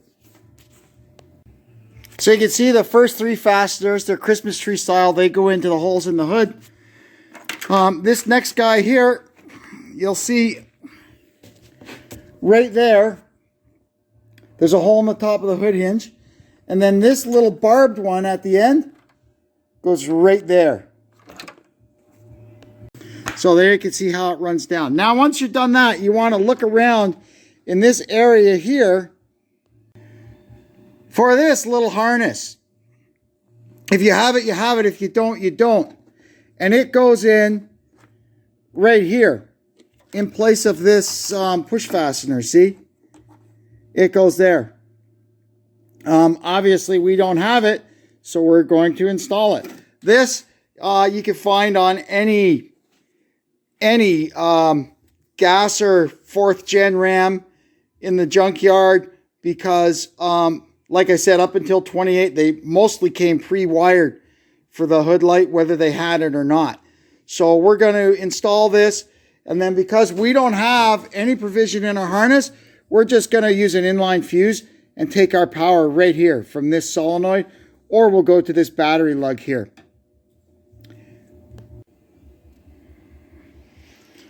Alrighty, we got it working. So I grounded it to that, it's hard to see here. There we go. I grounded it to that stud there, and I just took the power there. I added an inline fuse holder, a small one with a 3 amp fuse. That's plenty for that little light. Now we'll pull the hood down and make sure it turns off. Yep.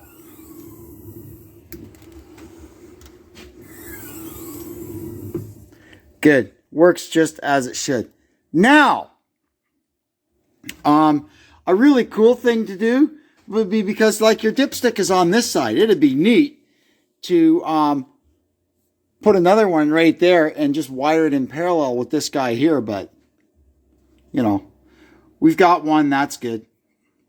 Now what I have to do is do a little measuring and figure out where we have to put the hole. We have to put a hole in the insulation pad for the light. Or I could buy an insulation pad from a 2017 or older one that comes with the hole in it, and it's $170. So that ain't happening. You never know, one day I might get lucky to find one in the boneyard, but for now, we're going to do our best at measuring, and we'll start with a small hole and then just kind of enlarge it till it's correct. All right, we can see here on the 2018 Ram 1500 how this works. Look at that, it's all covered in rust proofing spray. What a mess. So the hole we have to cut extends up into here. That gives room for the loop of wiring and the plug, and then we go back. That's easy enough to do.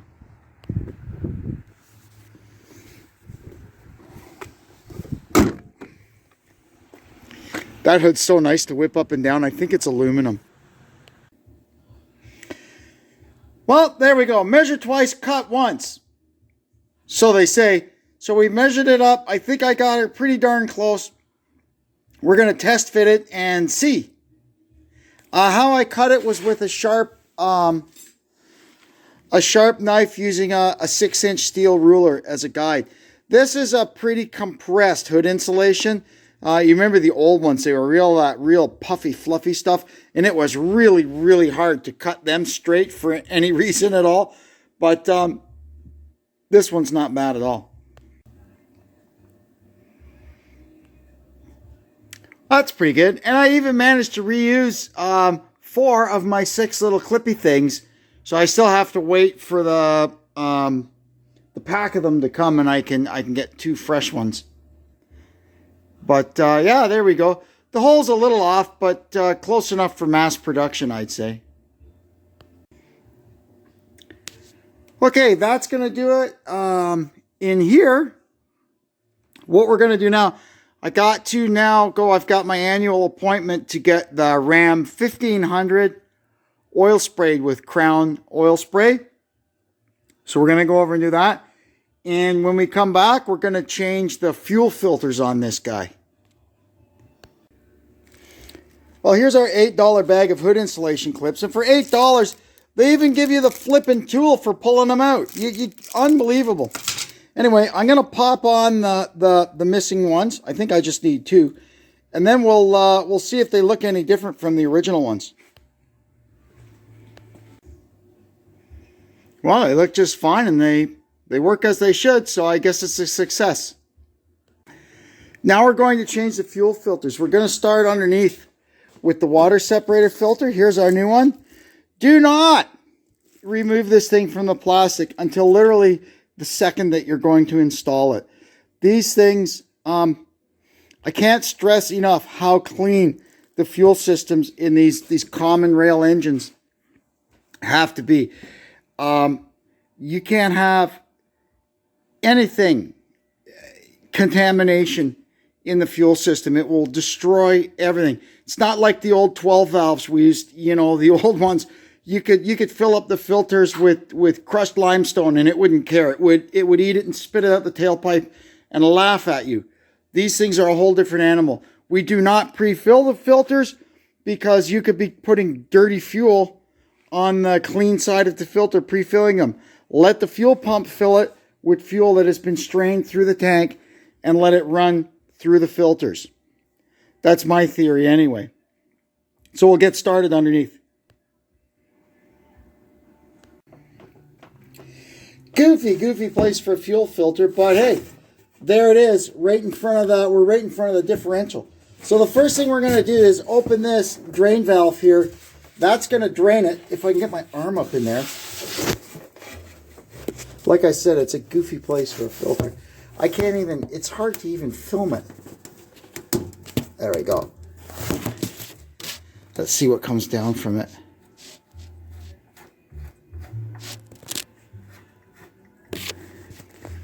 There we go. And then it goes all over the drive shaft and goes everywhere. So we'll just let that run for a little bit. Hopefully it doesn't siphon and empty the whole fuel tank into our drain bucket. Huh. I've seen stranger things. Now we need to follow the wire from the water and fuel sensor up there. You can see that plug on the frame. We need to unplug that. And then we're going to unscrew the sensor from the bottom of the filter. Then we can remove the actual filter itself. And it's just a spin-on filter. You just grab it with a filter wrench and spin it off just like an oil filter. Okay, so what we're going to do here, it was going to be difficult to get this thing out underneath there. So what we're going to do is, hopefully we can do it on the bench. It looks like a 1 5/8 socket or the metric equivalent.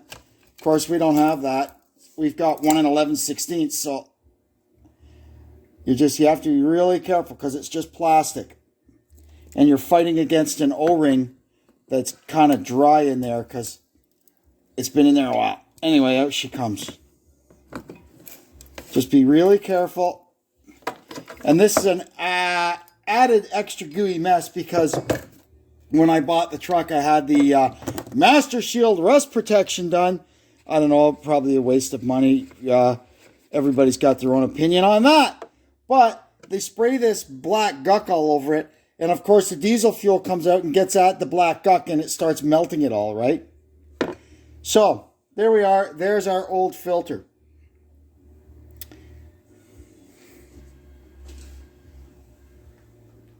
I'm going to go put this in my dirty filter container. Okay, here we go. Let's get our new filter ready. It's still sealed in its bag, so we're just going to cut the bottom off here of this plastic.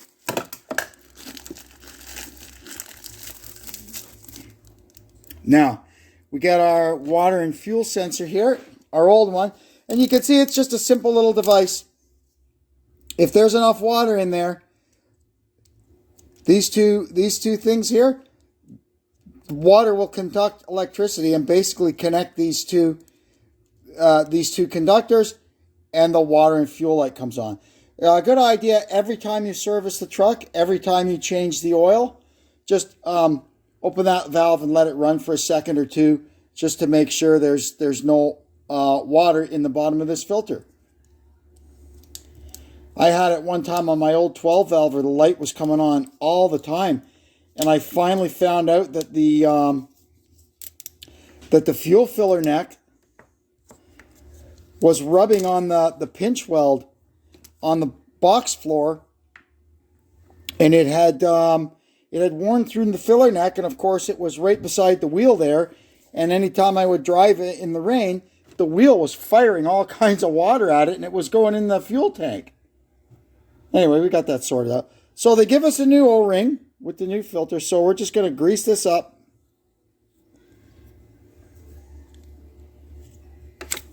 Get our new O-ring on there.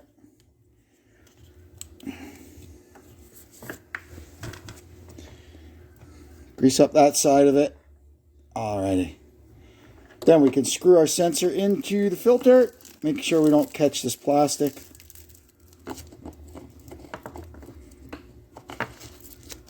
Don't cross-thread it, whatever you do. Let's pull that down a bit.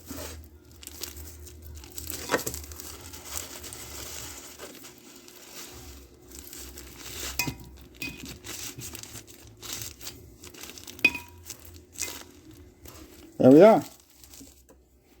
And we'll just get our wrench and tighten her up.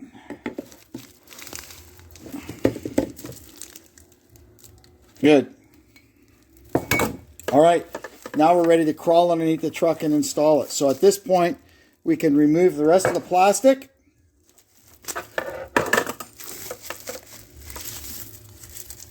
Sorry, I keep going out of view here. All right, and then we'll put a little grease on the seal here.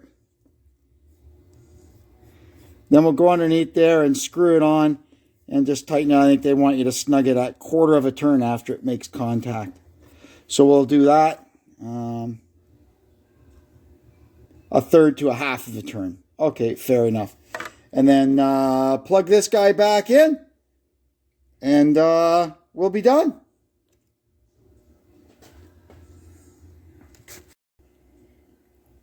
And do this, because you'll forget if you're anything like me.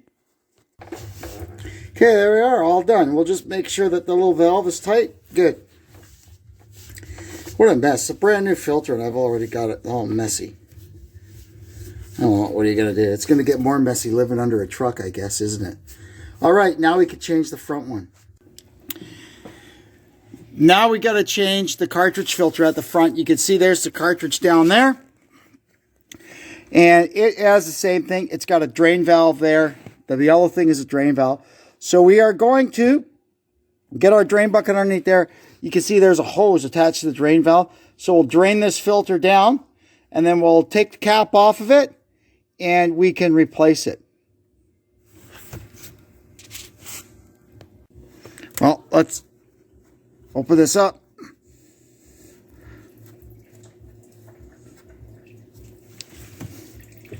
Sounds like it's going in the drain pan. Let me just make sure it's not going all over the floor.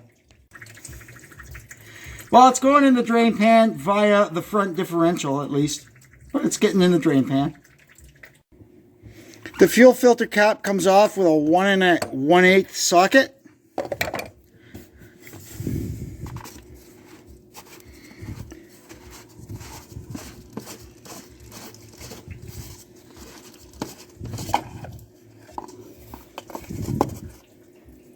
And there we go. And there's our filter in there. Now, before we go bonkers and pull that out, we're going to look at our new filter and see if it looks anything like that. The top looks a little different, but that doesn't always mean much. We'll pull it out and see what we got. It looks completely different, but it does say that in the listing that it will look a lot different, but it'll function exactly the same. So I'll trust them. I've used Wix filters many times and not had any trouble with them. But I do think next time, after looking at that versus this, I'll go with a Mopar filter next time. That just looks like it's, you know, It just looks so much more substantial than this. But, I mean, this will do the job and it's warranty approved. So, in it goes. The package also contained a new O-ring for the lid. So we've lubed that up and installed it. Now we can put the lid on and tighten it up. It's just plastic, so take it easy on it. You just basically get it down till you feel the O-ring. And then I think, what's that? Look, 30.5 Newton meters. Which is, that's what it says right on it. Which is, well, I could tell you, not much. You could probably just about tighten it by hand.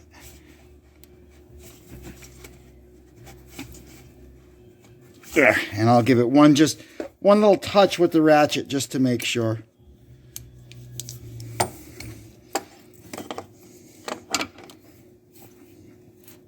Yep, that's good. And then last step, close our little valve. There. Now, if this is anything like the old ones, we should be able to just give just a bump like that without starting, and that should let the fuel pump run, because we want the fuel pump to run and get those two filters filled up with fuel. So we'll let it run for a sec, and then we'll try to crank it up and see what happens. Yeah, I can hear the fuel pump running. Okay, let's go.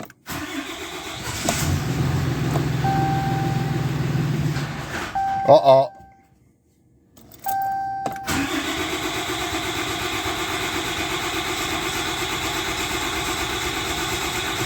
Maybe I was wrong. Give me a sec. I hear the fuel pump running.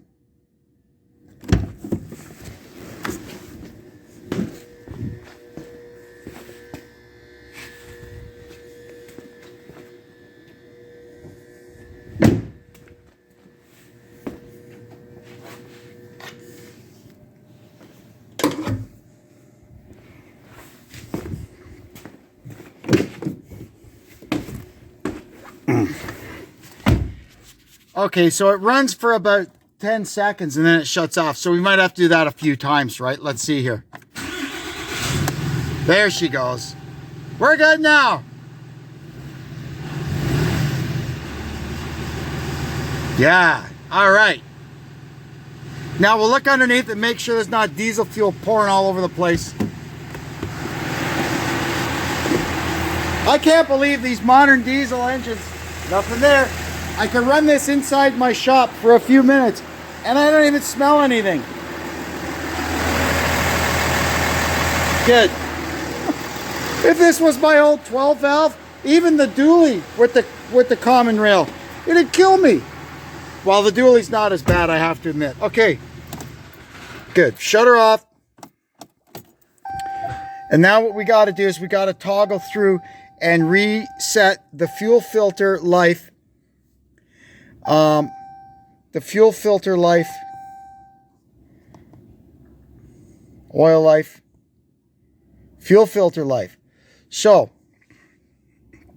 we're going to, it was still at 71%, but we're going to hold the side arrow to reset it. Confirm reset.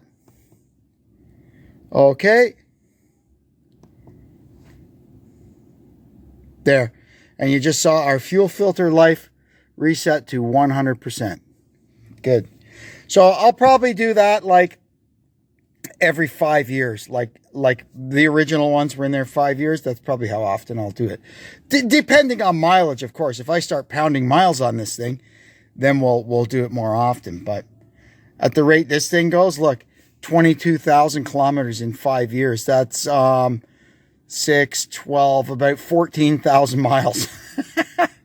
So yeah, we don't use it a lot, but it's my truck and I love it, right? So anyway, it's just a toy more than anything. An expensive toy. And then look what I found. There is something to grease on this. The double cardan joint on the front drive shaft. There is a grease fitting in there. So I'm going to see if I could find that. Hopefully I could turn the front drive shaft with the wheels on the ground, because I do believe this has got a front axle disconnect on it. We're going to find out. We'll get under there and have a look. Well, I found it. It's almost impossible to see from here, but there is a tiny little fitting there that you use a needle greaser on. And we're going to try and shoot some grease. I can feel it with my finger. We're going to try to shoot some grease in there. And, well, I have to say, this truck has been serviced twice at the dealer, maybe 3 times. And you can see no sign of any grease at all around that. And they wonder why I never like people touching my vehicles. Probably if I roll this thing around to this side. Let me see. Where'd it go? It's there somewhere. We'll figure it out. Anyway, I'll see you when I'm done. Got it. And let me tell you, it took a lot of grease. So, now that's done. We've got one last thing to do in our service. Well, 2 more things anyway. We're going to dump a jug of diesel exhaust fluid into it because it's down to absolute dregs. I can't believe the light hasn't come on yet. And these things, if you run them right down, they'll go into limp mode. And there you are, driving 5 miles an hour till you can get some. It's not a situation you want to be in. So we got a jug of it. We'll pour it in. I hate this stuff, but what are you going to do? Gotta have it. And you don't want to get this stuff on anything. Your clothes, the paint on your car. It is nasty, nasty stuff. If you ever stop at a proper truck stop gas station, you'll see the mess that it makes. Because they have, for the big trucks, they have an actual pump for this stuff. And it is a disgusting, gross mess around that pump, always. A cardboard box and a plastic jug and a plastic spout. There's environmentalism for you.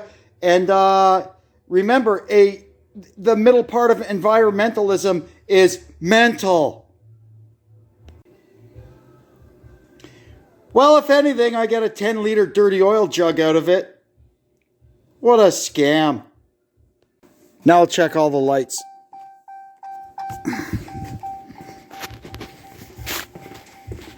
Oh, can we see the back? Yeah, I can see that one over there reflecting off the door. All looks good.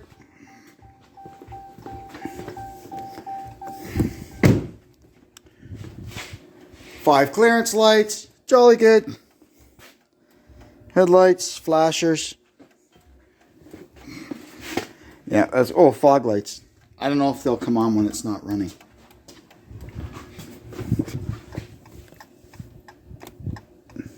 Yeah, they don't come on when it's not running. No worries. All right. That's good.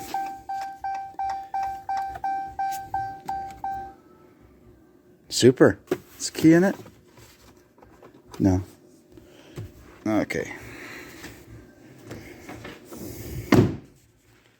All right, all that's left to do now is I got to give it just kind of a little bit of a vacuum and a little cleanup inside. It's got, the inside of it is just filled with 5 years of Peterborough Speedway dust. Oh man, nothing kicks up dust like race cars, you know.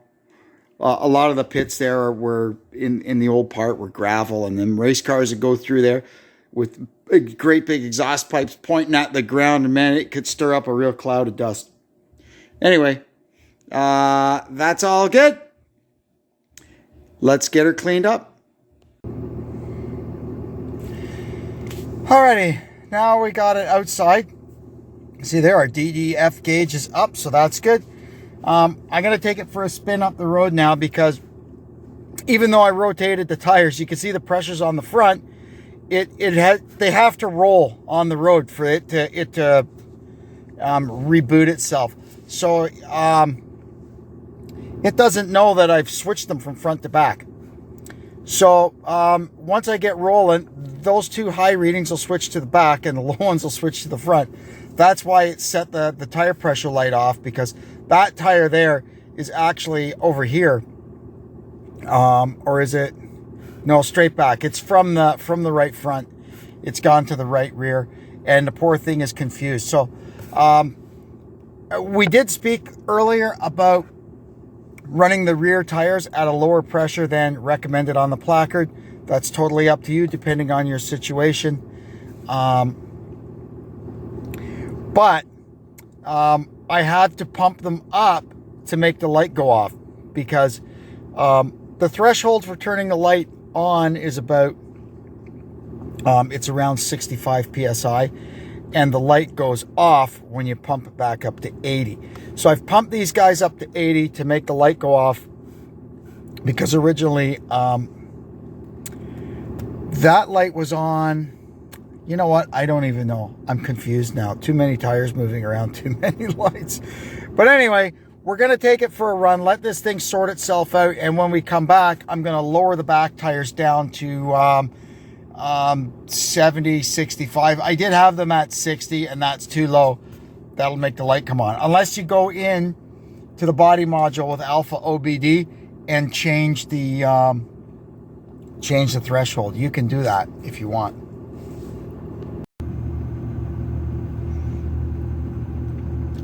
All right, there you can see it. It figured it out. Now, if we wanted to, we could lower the rear ones down to probably about 65 PSI without any issue. I'll probably do that when I get home. All right, that's it for this one for now. Now we got the 1500 back in the shop. Let's go have a look at it. Here's the Ram 1500 fresh back from being rust sprayed. So we're going to kind of work on it with very long arms here, because we don't want to get covered in this stuff, because it will be oozing out of it for a little while yet. We're going to go in here, and I went to the dealer. I had to go to the dealer, man, for this silly little fuse. I was at the junkyard, man. I checked every damn car in there, and I could not find any with these style of fuses. So I had to go to the dealer. And I'm not even going to tell you what those crooks charged me for one of these little fuses. But anyway, we got it. That's the main thing. So now we'll go and make sure our little light still works. It's a little taller than the one that was in there, but that's okay. It seems to replace it quite well. So hopefully our light still works. Yeah, good. The fuse is good. Well, that'll do it with this one for a while. I guess now it can go back to its normal parking spot in the barn until we need it for something. And bring in the next patient. Next is this little guy. He needs a whole bunch of stuff done to him, but mostly what he needs are two jobs that will get done when we get it over to the garage. So first thing we're going to do is get the carburetor primed with fuel. You shoot it right down the vent pipe, and that fills the float bowl so it'll start, because this stupid ethanol gas evaporates. There we go. And I got the booster pack on it too, because it probably won't go on its own. It's been sitting over here a long time.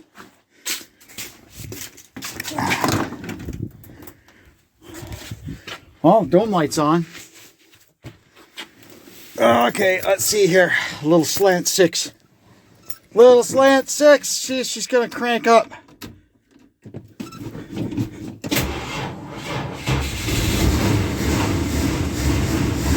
All right. So I'll give her a sec till she's running on her own. Then we'll get that booster off and get her over to the shop. Hopefully there's enough transmission fluid in it. That's one of our problems. A gigantic transmission leak we got to fix.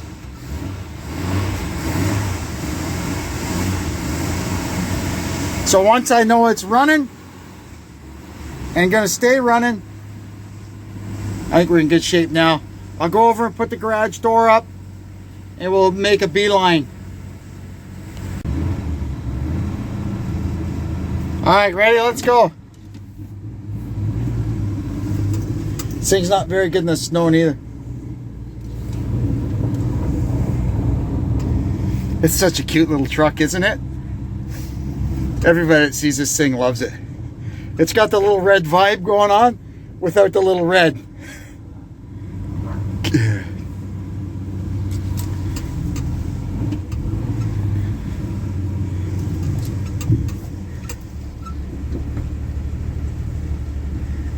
There we go. We made it. All right. Let me go close up everything. Well, now that it was running a bit, let's see if it'll start back up with its own battery. No. So anyway, what I'm going to do, just because it's sitting here, is put the charger on it, let it sit for a while, see what happens.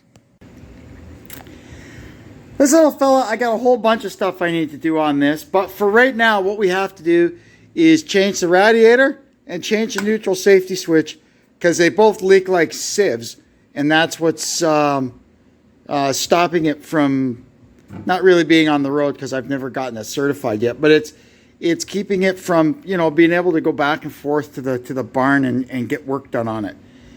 There's all kinds of plans for this. We'll get into that when we get back working on it, but for now, these are the two things we have to do. And I will remember to put a link in the description box below to the playlist of the first few videos I made about this truck. When it came here, came back here, really. It's a long story, but watch the earlier videos and you'll have a laugh. So we could see here this battery is probably roached because it ain't got enough power to start the engine, yet it'll only take 1.3 amps of charge. But we will just let this thing sit on here. Sometimes they'll kind of come back to life. Not always, but, you know, sometimes. We'll see what happens. Before I get too involved with anything on this, I'm going to kind of empty out the back of it and try to refamiliarize myself with where I was going with it, because I was working on it with the goal to take it in and get it certified and get it on the road. But, well, that never happened. And in the meantime, we've been through the pandemic and this, that, and everything else. So, I know one thing for sure I was wanting to do with it. You see here, this is a 9 1/4 corporate Chrysler axle with 355 sure grip in it. I want to put that in it, because right now it's got an 8 1/4 with a 355 gear and a one-wheel peel. And as soon as I take this thing out onto grass, it stops and it won't move. And that's with all this junk in the back of it. I could just imagine when it's empty. So we want the sure grip axle just to give it the thing maybe a fighting chance at being able to move. I would love to just find a sure grip unit for this 8 1/4 axle that's already in it. But they're so hard to find.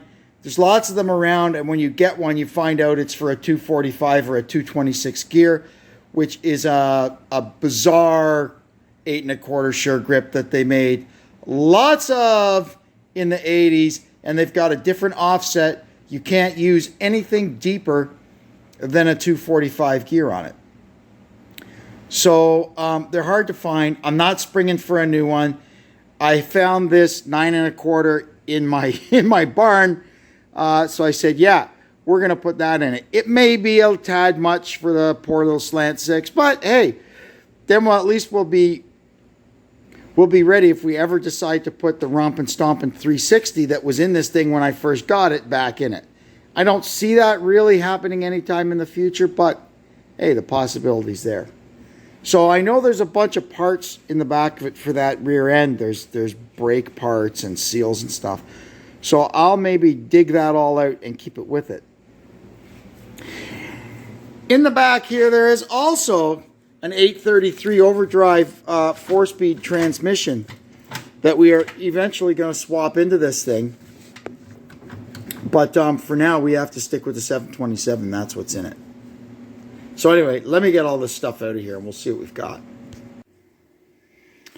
Alrighty, I think I got this sorted out. This here is our overdrive 4-speed transmission. It's the long one, the truck version. So this is the same length as a 727. The short ones, the car version, or we call it the A-body version, which was also used in F-bodies, is short. It's got a short tail housing like a 904. So this will literally replace the transmission in this truck. We won't have to change the drive shaft or anything. We may have to put a small spline yoke on the front of it, but we'll worry about that when we get there. Down here I found this is all the clutch linkage, the pedals. I've got a couple of different Z bars. I'm not sure which one is the one I need. This is an oddball thing you need for these older Dodge trucks. This is the bracket for the other end of the Z bar. Unlike on a car where it bolts to the frame rail, this thing is bolted to the underside of the floor. When we pull the carpet up in this thing, we'll see all the dimples in it where we have to drill the holes to put the bracket through. Easy peasy. There's the inspection covers, the front one and the bottom one, and the starter shim for the transmission. That's all good. We've got a good used flywheel. These are some more of the small bits and pieces for when we change the transmission. I'll put new motor mounts in it at the same time. I was having a little bit of a conniption because I couldn't find the clutch fork, but lo and behold, I bought a brand new one. So we're okay there. This stuff here is all for when we do the front end, except for these taillight lenses.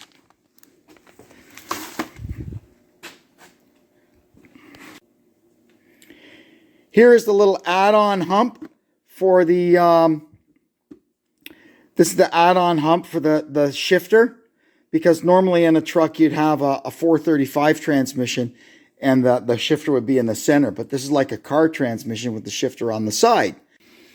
We've got some different shifters here. I've got a couple of 1920 Holley carburetors. This has got a Smog era BBS on it, and I hate the thing. So we'll get one of these BBS. We'll get one of these Holley 1920s fixed up and get it on there. They run really nice. There's the clutch. We've got a pressure plate and a truck clutch disc. The truck slant 6 clutch is a little different from the car. V8s were 10-inch, in cars. Slant 6s in cars were 9-inch, and this thing is a 9.5. It's a bit of an oddball, but that's what you need for a slant 6 truck with an 833 overdrive. This here is all our parts for when we fix up the rear end and put it in. We've got new brake cables and wheel cylinders and stuff like that. And this stuff, we're going to rebuild the whole front end in this truck because I don't think it's ever had any work done to it. So heck, we're just going to change everything. And here's a pair of the mirrors, like what's on it, that I got at an auction for cheap. Just keep them for spare or whatever. I wish this had small, Little Red Express style mirrors on it, like it would have originally had when it was new, but these got put on it somewhere along the lines. All right, we got this all sorted out. The parts, I got everything kind of in the order that we need it. So right now, I want to get the new rear end ready to go in, and we're going to swap that before we do the other stuff. I'll work my way forward. First, we'll get the rear end changed. Then once that's done, we'll kind of go through this transmission a bit, get it put in, and then we'll do the front end. So for now, this is all the brake stuff. So, everything will be new. I've got a set of really nice used brake shoes. There's no sense to buy new ones. These ones are like new, so we'll just use those. But all the hardware and stuff is all new. We'll get to that when we get to it. But right now, We got to change the radiator, the neutral switch, and as it turns out, the battery.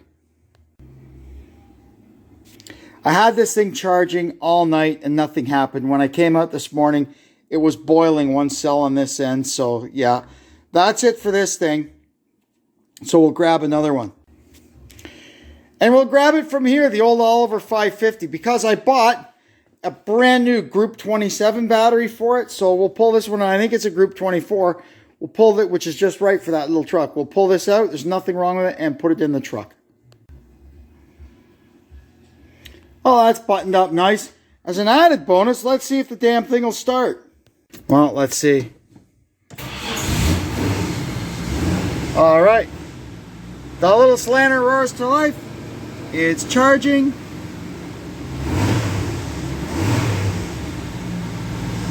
That's good. Now we're going to get it up the ramps and do the neutral switch.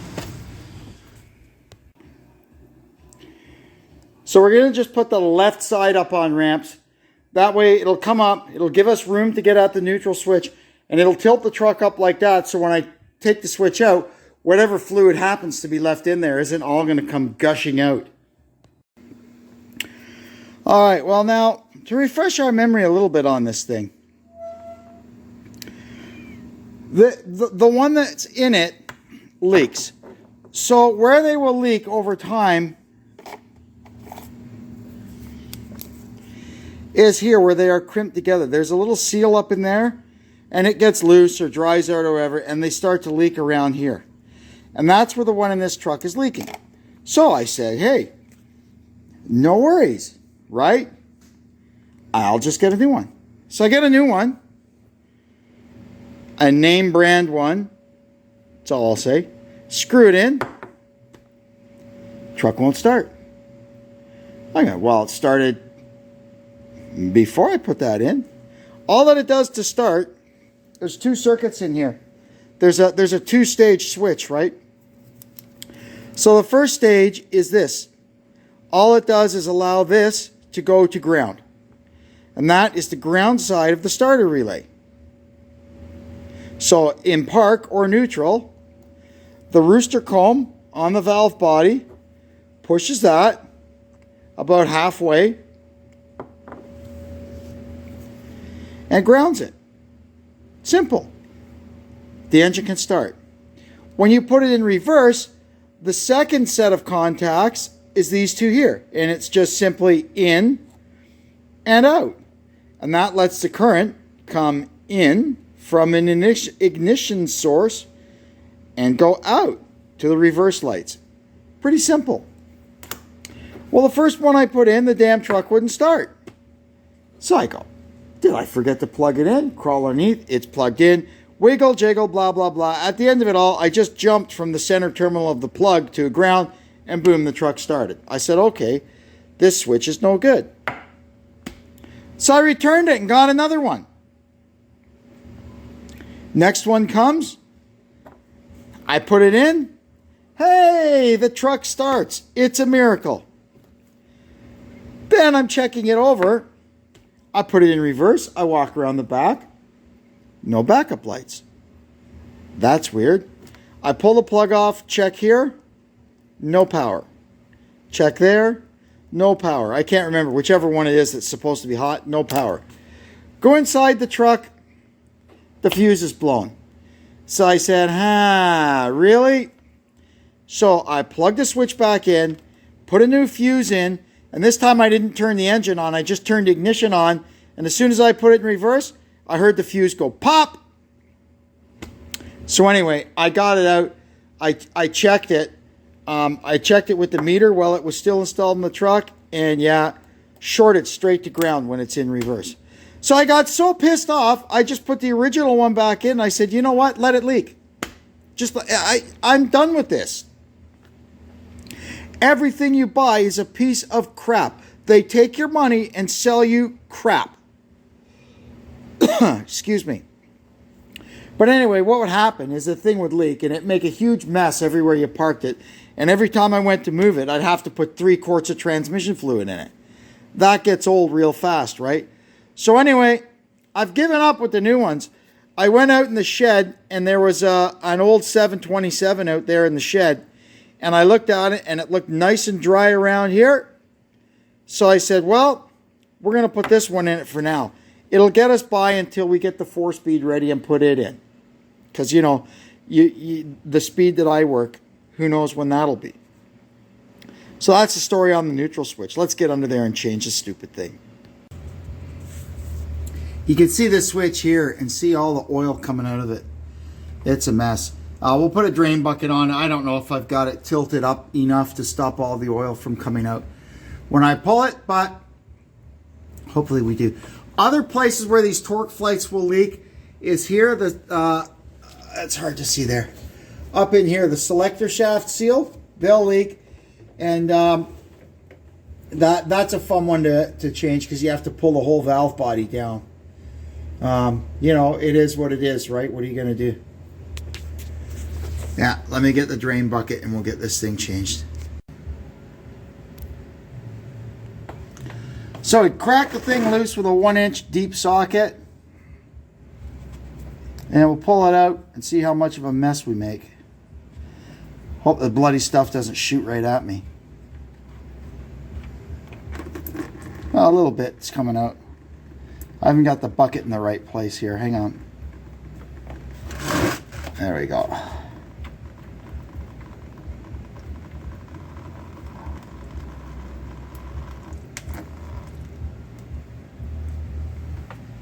Where's our new one? Well, that's a hell of a time to lose that, isn't it? Well, the transmission's emptying on me. Here we go. There, found it. In she goes. All right. Oh, we didn't lose that much. Maybe a liter.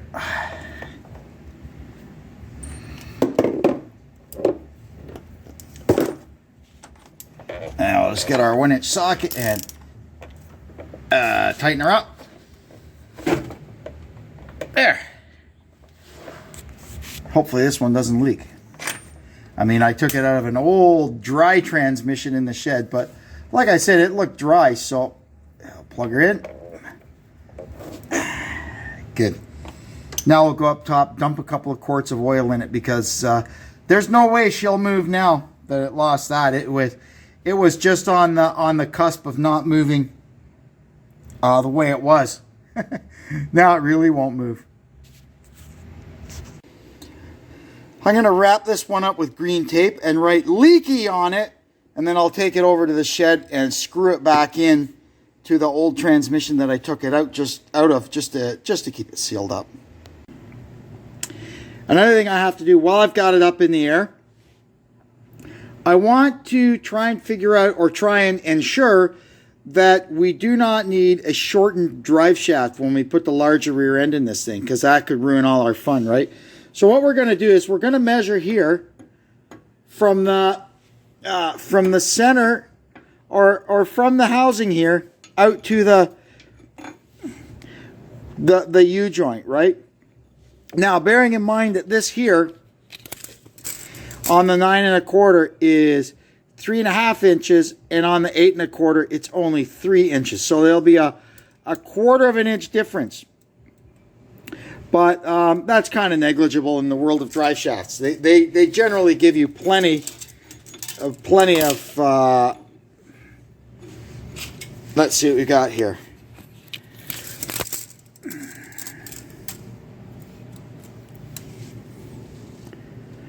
About 10 inches to the back of the U-joint, and you can. Oh no, that's not right in there. Hang on.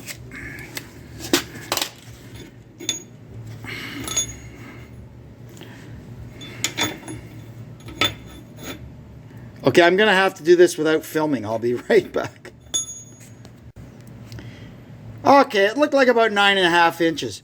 And add a quarter for the extra thickness. And we could call it 9 3/4. So as long as we're in between 9.5 and 10 on the other one, that'll be close enough. All right, the distance, basically from the center line of the axle tube to there is pretty much the same on both of them. The only thing I notice is that the This one uses the small U-joint, and that one uses the large U-joint. So we either need to find a drive shaft the same length as this, but with large U-joints, which we don't really have to do. Or we can get a conversion joint, which is basically a small U-joint this way and large U-joint that way.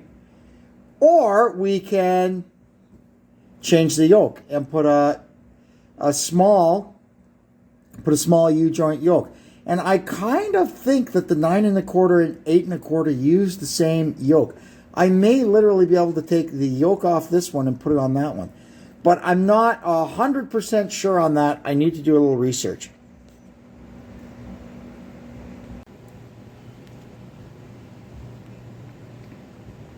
So I found out that indeed the yokes are different. This is a 29 spline. The 8 1/4 is a 27 spline. So that's incompatible.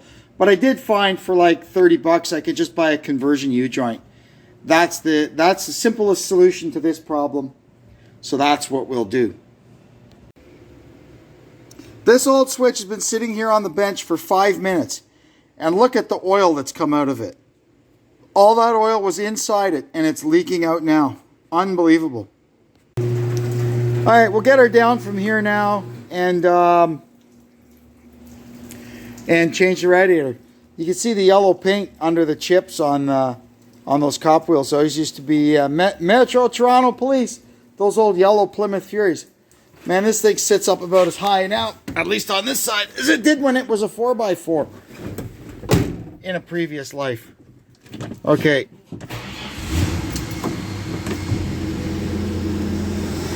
Down we go.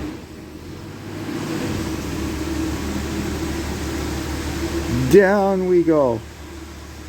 All right, get the ramps out from underneath it, and we'll be done with that. Here's our new rad. It's out of a V8 F-body.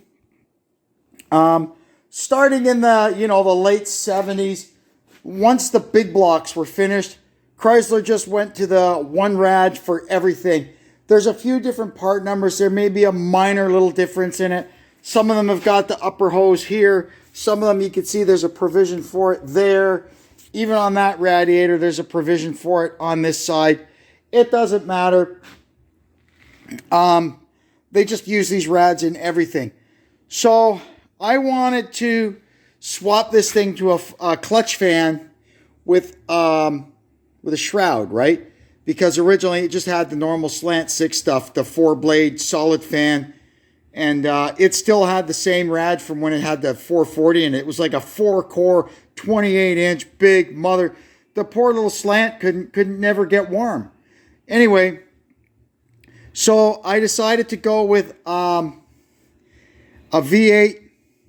Can't remember what this is. No, this is yes, the fan shroud is for a slant 6 with max cooling. So you could get a slant 6 truck with max cooling, and it would come with the V8 rad, but the hose was on this side. But at least I got the right shroud because the fan is offset right to the left on the slant 6. So I found this at the wreckers. I found a slant 6 truck. The rad was destroyed, but the shroud was still good, and the clutch fan was still there. So I got the clutch fan and the shroud from it, and we just decided to use a V8 rad. And I found a hose that would work. It's just, you can see, it's just a 318, off an F-body, a 318 F-body rad hose. And I've got another one for spare. So we're all good there. So that's how we got that set up. So what we're going to do now, it's pretty easy. 4 bolts, you move the shroud back, take the overflow tank off, undo 2 trans lines. Rad comes straight up and out. This one has got a leak in the core. Right in the middle of the core here somewhere. And it doesn't always leak. It doesn't leak until the thing warms up and starts making pressure. And then it leaks like a sieve. Just sitting here, you can fill up with coolant and it will never leak in 1,000 years. Anyway, that one's tested. We'll just put that one in. So now we have to switch the transmission cooler fittings over to this one. This has still got the original style flare fittings. This one's got inverted flare. No biggie. We'll just swap them over.